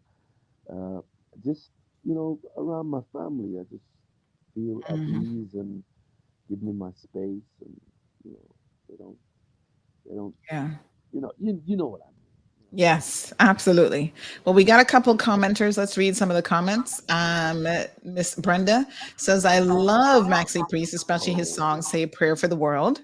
thank you so much. Um, yes, we have KK saying, Big up Maxi, much love from the Cayman Islands.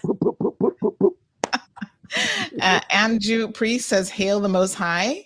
What do you Good mean, morning man? to Angie. Give thanks, give thanks. Jonathan, trying to remember when you first came, he says, I believe Maxi Priest had his first concert at Silver Sands nightclub that was Wow, located in Treasure Island. That's when it was Ramada Chain. Wow, that's way wow. back. At that time, it was Cayman's You hottest wouldn't have, nightclub. you couldn't ask me that question because I wouldn't know. Yes. Jonathan says, I was a little too young to go at the time, but I heard good things. Give thanks, give thanks. Very, very nice. Loretta's here saying good morning to Maxi Priest. Love his songs. And Captain Mark says, yep, I remember that. Respect. Um, hmm. And Brenda is saying maybe it was at Lion Center and you broke the dreadlock barrier. Wow. So that's pretty. Dreadlock barrier. Wow. Yeah, yeah, yeah. That's pretty cool. That's absolutely wonderful. Rhonda says, love your music. So, what was performing at Capella like? I think Capella was obviously rebooted. People love a good music festival, and I think Capella has amazing potential. And the lineup, which included yourself and others, was just fantastic for this weekend. But what was your experience as a performer, kind of behind the scenes? I know there's always kinks, I'm sure, that need to be worked out, but give us a little bit of insight from that perspective. I thought it was amazing. Oh, looks like your audio has dipped out again. Oh, where's Oh, my there we audio? You got me? Yes, sir. Yeah, I thought it was amazing. I had a lot of people, a lot of folks calling me from abroad and Mhm. saying to me how amazing the lineup was, and they should, Yeah. commend the promoter for that. Mm. The nice mixture, also with Michael Bolton in there. It was just Yes. awesome. Of Yeah. course, the great Berries, my bona fide virgin, and then Mhm. obviously the great Wycliffe. I thought it was an awesome lineup. Something for everyone. Yes, yes, yes. A great mixture of crowd. It was just awesome. We had a great time anyway. Yes. Well, Yeah. you're always welcome here in the Cayman Islands. We believe in Thank you. treating your guests like family. And Thank so, you. yeah, stop by at any time. Whether or not you're performing, just come for a little vacay. I hear it's really hot in England right now. Are you going back to England after this? It is. There's a heat wave going on over Yes. there. I heard from my sons this morning, and they were telling me that there's a heat wave going on. Mhm. So stay a little bit Hey, longer with us. England nice, but in the summertime. Yes. You know what I'm saying? The Caribbean breeze is really nice right about now. So a couple more people. Evelyn says Maxi's my favorite artist. I love him. His Oh shows are always gosh. off the chain. And by the way, Evelyn is one of our regular listeners, and she's in London at the moment, so she's feeling the heat wave. Big up London. Yeah, man. KK says legends. Pauline says big up to Maxi Priest. K-Man loves you. Love your Thank you. music. Thank you. Thank you. Yes. KK says Barris was hot as well. Awesome. Awesome. Not just hot. Awesome. Awesome. Nice. Mhm. Loretta says love Maxi and his music. Give thanks. Beautiful. Now, can you hopefully Facebook won't put us in Facebook jail for this, but can you maybe sing a little something for us? I don't know if your Boy, I vocal wish I could. It's cords, so early in the morning. it's kind of My hard, right? gosh. This box takes winding up. You got to wind it up a little bit. Yeah, I can imagine. I can imagine. I can't even believe I'm up this morning. Yeah, yesterday I went. Just for us, thank you so much. I went to the Domino Club, and Okay. I was watching. I was with some of the guys in there, but I was falling asleep. I was falling asleep. I was so tired because before I came here, the night before I was in St. Lucia. I played at Okay. the St. Lucia Festival, and obviously I was. Where was I the night before that? Oh my God! Help! You've been Help. busy. No, I played in London night before that. Oh, wow. In a place called Trin. So you've been Yeah, traveling and and then just traveling and traveling in the time zone and all of that. So yeah. extremely tired. Wow. No, man, I definitely feel you there. But it's good to Um, be here in the morning. Oh yeah. I beg the guys before you leave to send me a little jingle that I can play here on the Cold Hard Truth all the time because I know Oh our listeners would man, we love can do that. that. We can do Yeah, that. We can nice. do that. So Brenda says, Maxi, I was at your first concert, him came in, then met you at Tough Gong Studio, had your T-shirt, which I ended up giving it to one of your Jamaican musician admirers. Wow, Oh wow. that's pretty Cool. cool. That is very cool. That is very cool. Lily of the Valley says, greetings, Maxi Priest, Rastafari Live. Blessings. What a name. I know, right? That is an Love it. awesome name. Debbie Lily of Valley. says, yes. Debbie says, I hung out with him years ago at the Cayman Islander. He was awesome. Thank you so much. Cool. Thank you. Nice. So yeah, some positive vibes here this morning. So folks, again, Maxi Priest performed at Capella over the weekend as well as another, other amazing artists, I should say. It was an amazing lineup. If you missed it, you missed a fantastic show. Oh, And so trust make me. sure next time you don't miss it. I thought Wycliffe was awesome, and Michael Bolton, as usual, awesome. Yeah. Yes. So Nelicia says, wow, his voice is amazing. She's like, Thank oh my you. God. Even though you're Thank you. tired and a little bit jet lagged, she's like, your voice is amazing. I can't sing, Maxi. I was not gifted with that. I might have the gift of gab, but definitely not Right. vocal cords for singing. So Cool. but I love and appreciate good music of all genres. Yes. And Yeah. I love what you have done, kind of setting yourself aside as well, not just a reggae artist, but Yeah. you're just so incredibly talented, and just That different. that that that So to me is the great thing about the Caribbean. There's such a an appreciation for a wide mhm, range of yes. different genres of music. You know, what a lot of people don't realize is that culturally we grew up with a lot of country western music. Hmm. Do you know what I mean? And then the gospel is in there. So it's not unusual for us to Yes. have an appreciation for this wide range of genre music. Absolutely. And Hmm. you're on Wikipedia, and of course Wikipedia says that Oh, your don't believe music, everything I Wikipedia know, says. I Come know, on. right? It says a lot of your music is a little bit closer to R&B and pop than reggae, which I think is kind of interesting. But to your point, you sing, I guess, what comes to your heart, and it doesn't matter, Yeah, what and genre it falls also into. you know helping to grow, to create something new, to Mhm, evolve.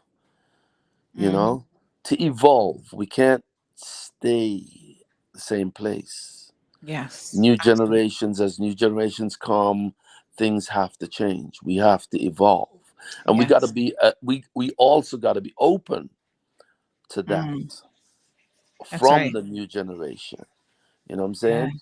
Because absolutely. sometimes if we're not open to that, then they will drift, and Mm, they will drift off to something that maybe we might not be mhm, so welcoming to. You mhm. know? For sure. Yeah. All right. KK wants to know where you're going next. I'm actually heading for Connecticut. Okay. I I go. No, tell that. Sorry. I go to London, then I go to Ghana, Oh, Ghana, Ghana. Africa, Wow. and then I go Okay. to Connecticut, and immediately after Connecticut, I have to be back in London for another show in London. Yeah. So you're keeping very busy touring. Yeah, I got a massive 2.5 month tour with UB40 in the States. Okay. Also heading towards Hawaii and places like that. And then obviously we're doing the Jam Rock as well.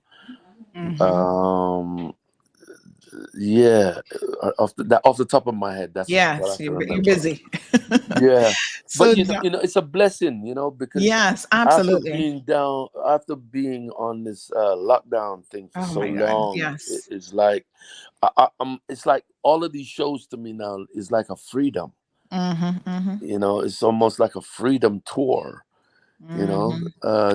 to um, to enjoy and appreciate life, because I'm sure that everybody has had a similar thinking of, wow, Hmm. did this really happen?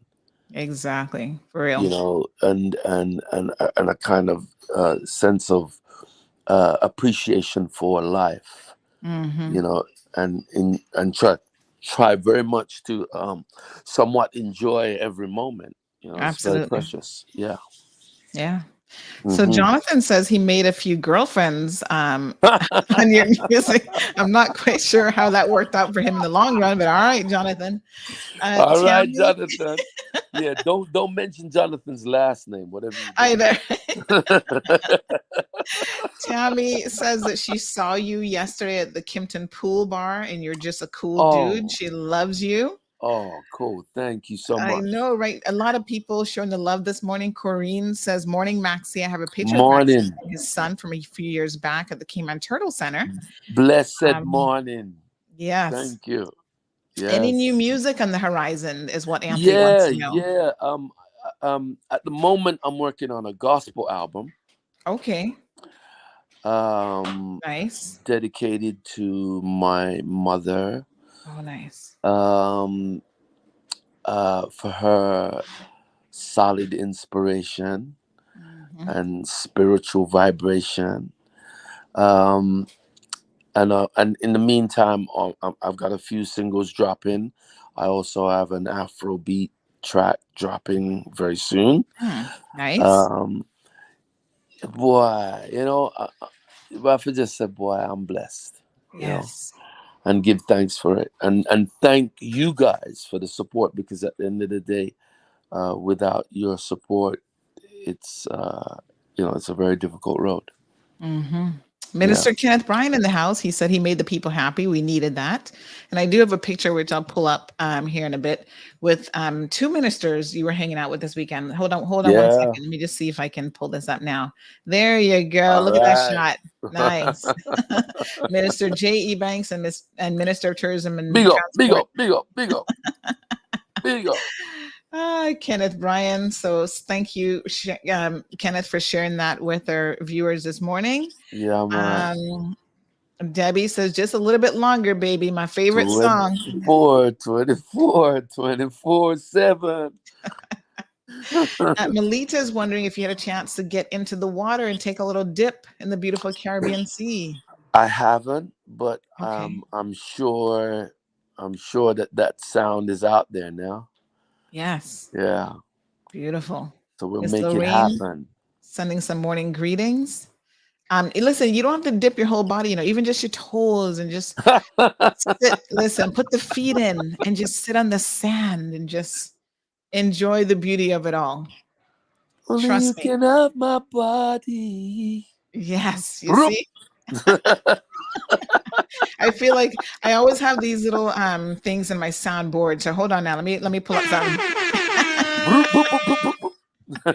There we go. There we go.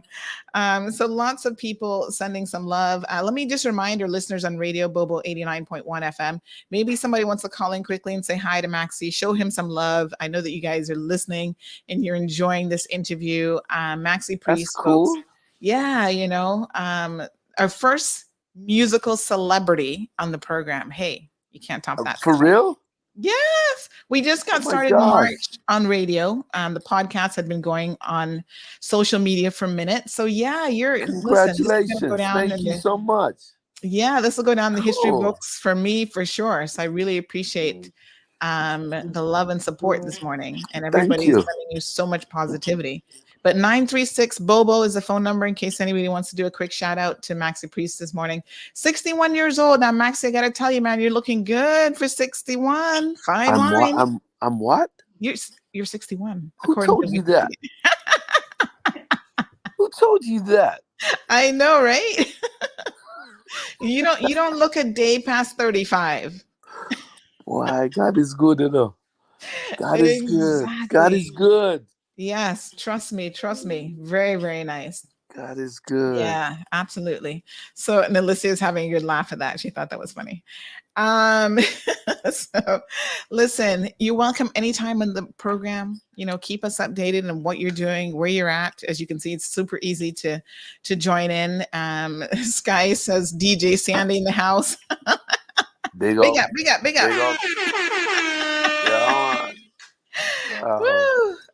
We love to have fun in this program and we love positivity. And I think that, you're one of those artists that has just always been surrounded by positive vibes. So, what can I say but wishing you the best of luck and the best of successes. Even El Ray's like, wow, 61. Don't look that at all. Good. Yeah, good. Man. Yeah, good. Man. Looking nice. You know what? Before we go anywhere, I just want to say thank you to everybody for their support over the years. I truly, from my heart, I appreciate that. I just wish you all the best and God bless. Wonderful. Peace. Thank you so much. We really appreciate it. So everyone send a little heart emoji in the comment section right now to Maxi Priest. Again, he was part of the Capella lineup this weekend. People went out and had a fantastic time. Lots of good artists. There was food. There was tons of stuff to do. I mean, listen, people were just like, this festival was great. When are we going to do it again? That's right. So, Maxi Priest, again, thank you so much. We really appreciate you getting up this morning and showing us some love. And hopefully you felt all of the love in return. I sure did. God bless you. All right, Peace. honey. Take care. Cool. Bless. All right, folks. So yes, that's Maxi Priest. Yeah, man. He looks very, very nice. 61 years old and still making music, still performing. Big shout out to the behind the scenes people who made the interview possible this morning. Big shout out to Dane. Dane had me. He's like, I'm gonna hook you up, Sandy. Lily of the Valley says, I wish that all Rastafari brethren was watching the show this morning. Morning blessings, absolutely. Evelyn sending some more love to Maxi. Anthony, everybody's sending in some heart emojis. Isn't that wonderful? Errol says, big up yourself, Max. Nice, nice, nice. Blackberry sending lots of heart emojis. Oh, I love those heart ones, Blackberry. Those are a little bit different. So, we're so incredibly thankful for him to come on the program this morning, share a little bit of time with us. What can I say? That was super fun. Yeah. I wish we could definitely play some of his music and jam out a little bit, but we always have to be so careful because Facebook is very pernickety about copyright and all that kind of stuff. So we don't want to get in any trouble, but after the show, go watch the Maxi Priest, listen to a couple of his videos. You can find stuff on YouTube. Do you think if I played 30 seconds of something that I'd get in trouble for 30 seconds? I don't even want to chance it because there's too many people online right now. So Marshall says, oh, wow, I didn't think that he was that old, but he's still looking young. Yes, honey child, he's getting up there, but still moving along. Anna says, good morning, Sandy and Max. It's so good to see you again. Your voice and music is always good to listen to. And for sure, the media needs to bring back and play more of this loving music for the heart. These oldies, beautiful voices, and their music is so soothing and so relaxing. It's surprising to see how much love was on the air this past weekend. People enjoyed Michael Bolton. Maxi, we love you. Yes. Strong Will says, good morning, Sandy. You should also have Barris Hammond. Yeah, I wish I could have them all on, but don't know if it can be arranged, but definitely. Good morning, caller. Good morning. Speaking about people who look good. Yes, ma'am. Still at age 61. Mm-hmm. Well, they've got enough loot in their pockets that they don't need to worry about everything. They can get a little help along the way. And as the New Yorker would say, but black don't crack. That's the one I wanted to get in there. Oh my gosh. Good black. Don't crack. Have a nice day. Bye. Thank you, my dear. Well, folks, you got to take care of yourself now. It's also very, very important that you do the right things. Of course, being an artist, all the traveling, the jet lag that he's talking about, those things take a toll on your body. So as you can see, even just vegging out right now, relaxing, getting some rest, some downtime, some good Caribbean food, a little bit of good Caribbean sun, put on your sunscreen because, even people of color, it can crack if you're not careful now. You don't need to wear your sunscreen. So doing all the positive things that, add longevity to your life. But listen, 61 in this day and age is still young. He's got at least another 35 years of good music coming our way. So thank you so much to Maxi Priest. So Jonathan says he'd love to see Bruno Mars on the next show. Oh, nice. Miss Brenda's saying, wish you could have had Bears on. I really love him. Well, nothing's impossible in this day and age, so he might not come on today, but who knows? So listen, people who went to the show this weekend had a fantastic time. Like I said, no show is perfect. So, I heard a little mumbling here and there and whatever. The timing, they went over a little bit with the time, not by much, but I tell people, listen, I am not in the music industry, but I can imagine what it takes to put on an event of this caliber. Like legit, it's a lot of work. Getting the artists here, making sure that everything is on fleek like it should be. Everything is properly prepared. Everything from the music to, oh my gosh, it's just a lot. So we were fortunate to have people on the ground taking photos. I'm going to show you guys a few of the photos here. There were, artists, other types of artists, making pottery and all sorts of other things to make it a proper, well-rounded festival, right? They had lots of that there. So let me see if I can pull up a few pictures here. The crowd looks like it was a pretty good crowd too. Hold on now. Let me show y'all. We had, let me show you. Okay, here we go. Lots of people in attendance. Yes. These are some of the photos from the CMR team. People having a good time. That young lady looks like she was enjoying herself. Let me see who else. Some of the, there was like a DJ area. So they had like a DJ booth as well as the main stage with the live performers.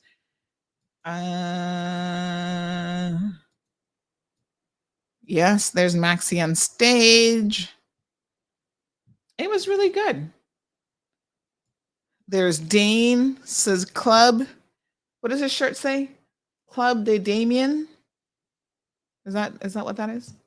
Or domain? What word is that? So lots of good stuff. Let me just see who else we got here. All right. Yeah. It was a good evening. Lots of really good performers. We had local DJs on as well, some local acts and performers.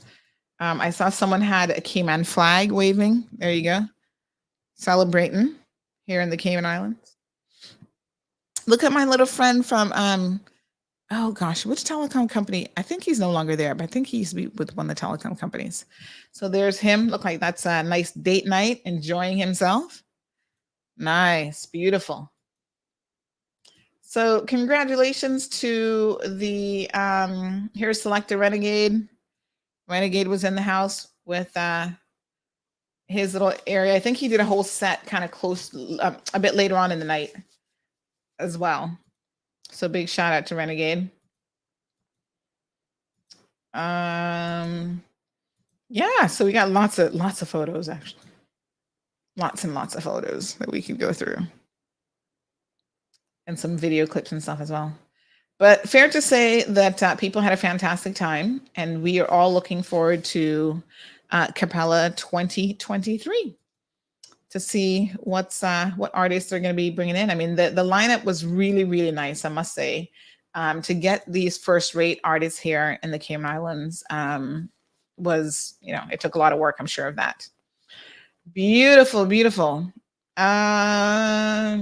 Jonathan says, come, Minister of Tourism, grab some of that Russian money that was seized and bring down Bruno Mars and Rihanna. So this was not a Minister of Tourism production. This was, private organizers put this on, and I think it was, obviously supported by the Ministry of Tourism and others. But yeah, even the DART organization was one of the sponsors for this event. So big shout out to them as well. Because, it's hard to put on a musical event like this and pull it all together, and you got a lot of things to consider. Good morning to George. Loretta says this morning is another one up for you and your wonderful show, Maxi on Great. Thank you so much. Here at CMR, we're always looking to level up ourselves. And I loved what he said when he was just talking about, when Maxi Priest was just talking about, you always got to be seeking to change and to evolve and to do better. And we're all about that life. The evolution for CMR in 5 years has been nothing short of probably a miracle in some respects. But, it's all about trying to stay on top of that positivity and on top of that game, and bringing the people what y'all want to hear. Sometimes it's a little bit gossipy, but I'm like, hey, it is what it is.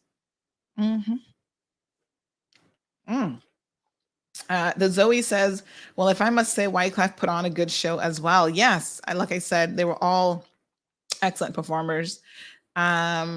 I think he might be leaving pretty soon because it sounds like he's got a pretty full schedule, KK, for other events that are coming up. So summer is probably a really, really busy time to be out touring for musical artists. And we're coming out of a pandemic, so a lot of them have not toured in over 2 years, really. And so now that they're kind of getting back into the swing of things, they're busy. Yeah. So Tracy says Capella Music Festival was amazing. Only downfall was the ticket booths are purchasing food and drinks. The lines are crazy long, at least 30 plus minutes standing in line. I did hear about long lines as well. And hopefully, for next time, they can figure out a way of kind of getting ahead of that. I think they should do like the same way you can pre-purchase your actual ticket for the event. Maybe allow people to pre-purchase food tickets and drink tickets as well. Because when you go to an event, you're going to be buying food and drinks. So, if you budget yourself like, okay, I'm going to do $50 worth of food and drinks or whatever. Let me get my tickets from now. Event Pro, sort that out, make that available on your platform where people can purchase not just the ticket for the event, but food and drink tickets in advance as well. And then that could almost eliminate that line, honey chow. The only line you'd be waiting for is the food. Strong Will says, good morning. It was an amazing show. Well, relaxing. Some people just like to complain too much, and I really enjoy myself. Awesome. Strong Will says, shout out to Super C as well. Nice. Some local talent, like I said, was definitely there. Oh, remind me of which girl. Yeah, we can't forget the women. Who else was there? Hold on. Let me see now.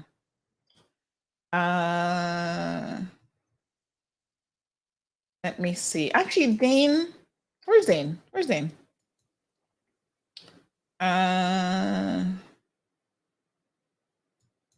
Let me see. Can we get Dane on? Because he was the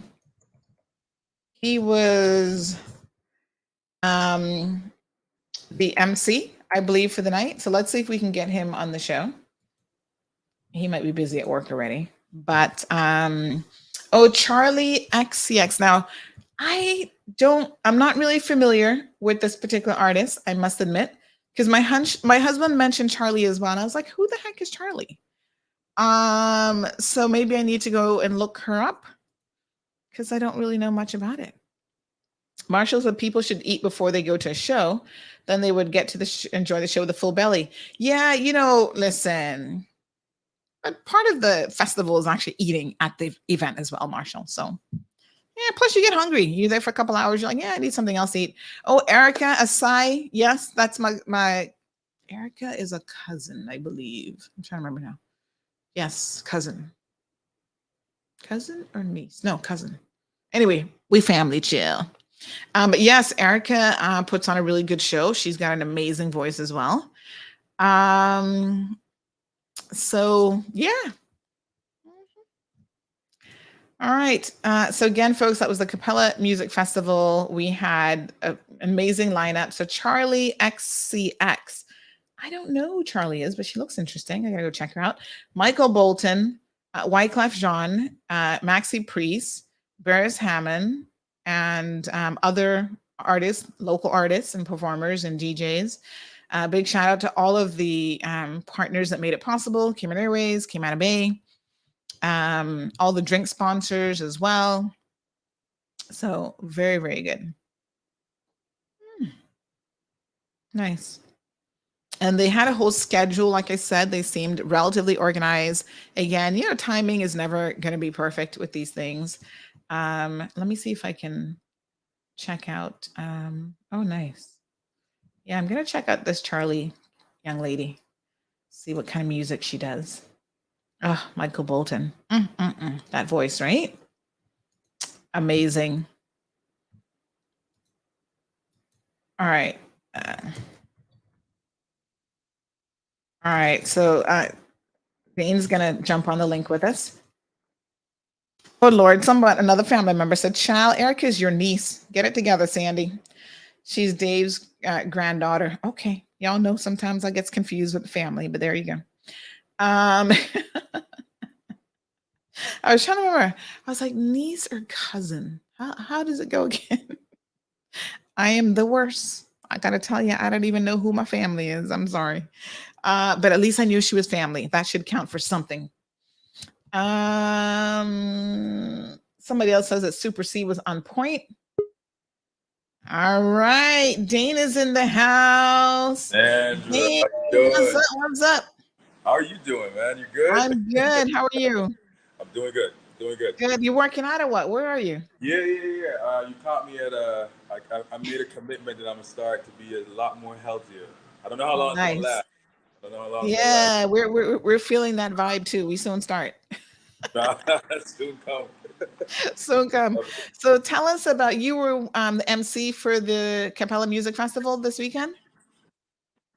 Yeah, so it's me, Sheena Hurlston, also Preston hosted, and we had some Z99, Tim from Z99 hosted also. Mm-hmm. So it was like four of us. I did the majority of the show. Okay. We started at 3 o'clock. I started at 3 o'clock from the start time. So Yeah. yeah, it was good. Nice. So what was the general vibe? We've heard some great things about it from everyone. So what was the general vibe from your perspective as well? I mean, the feedback that I've been getting, it's been some awesome feedback.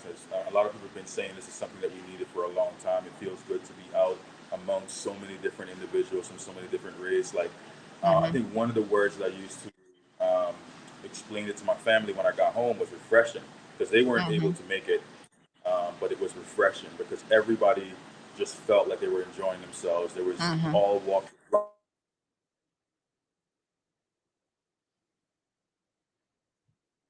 Uh-oh. What happened to our connection there? The Wi-Fi might have dropped out, Dane.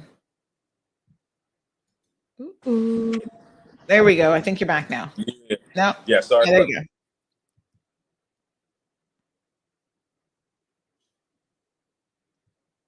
go. The freezing.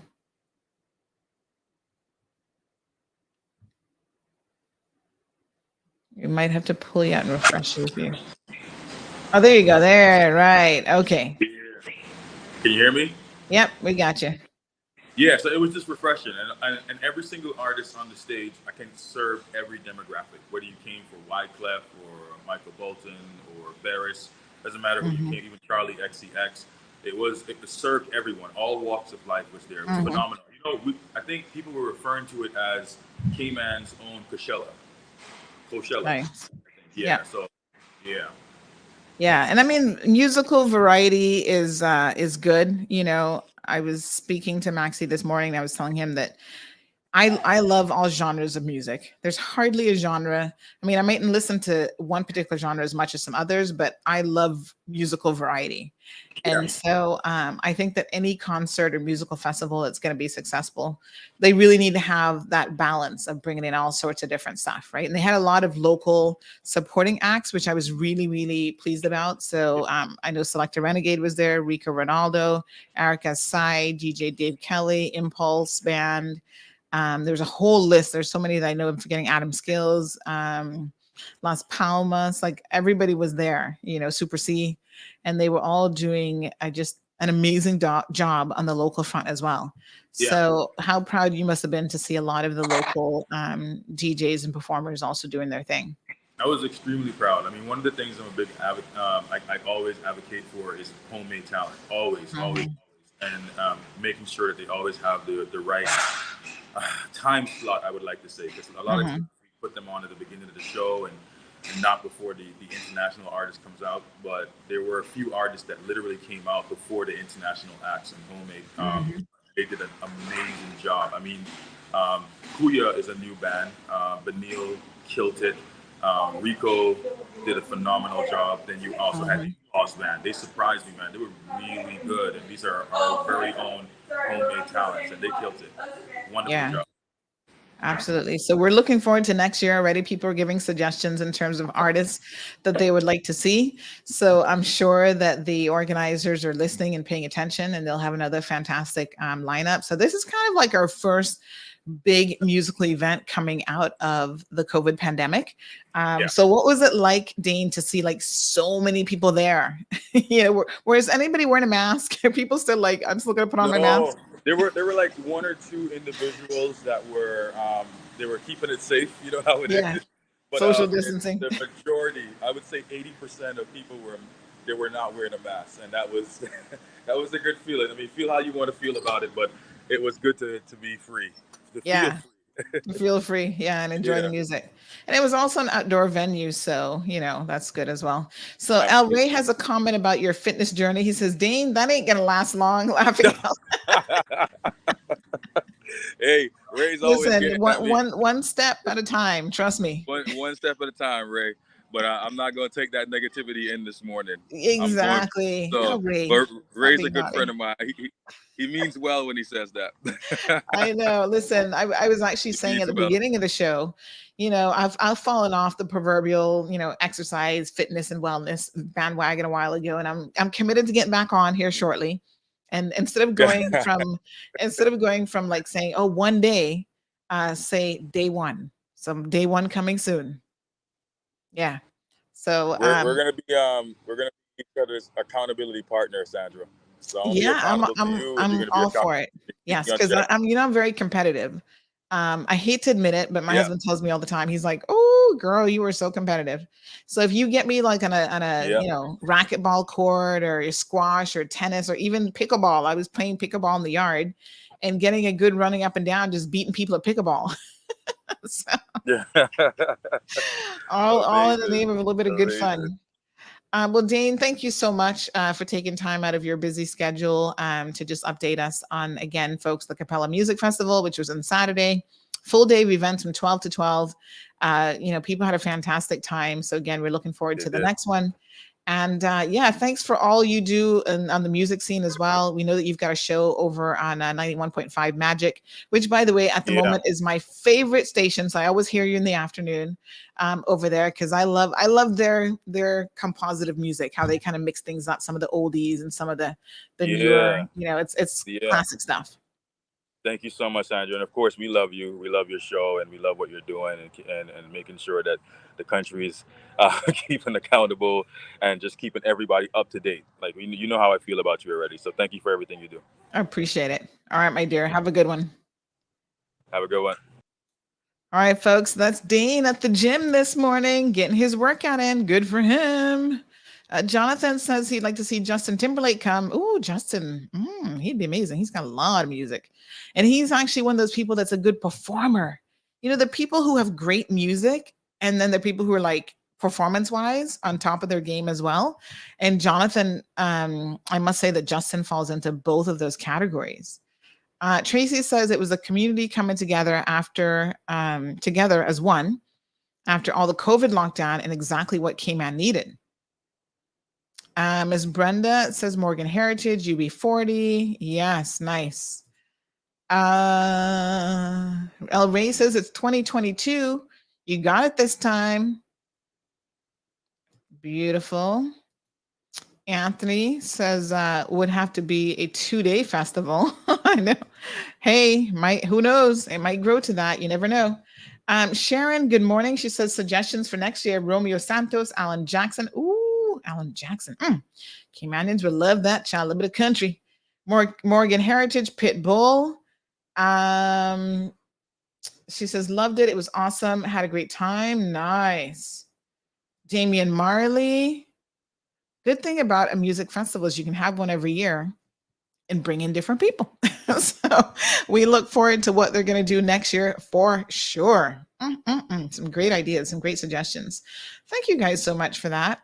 Got me in the mood to listen to some good music this morning. I think after the show, I'll go and turn something on and kind of, tap my feet a little bit. All right, folks, our program is just about over. We wish you guys a wonderful and safe Monday start to your week. Be safe, and we shall see you guys tomorrow. Thank you for tuning in to another episode of The Cold Hard Truth on Bobo 89.1 FM. Cayman's #1 talk show is live weekdays from 7:30 a.m. Never miss an episode again. Watch anytime on CMR's Facebook and YouTube channels for the latest show episodes. Don't forget to follow us online on our social media channels. And visit CaymanMarlRoad.com for all the latest news and community happenings.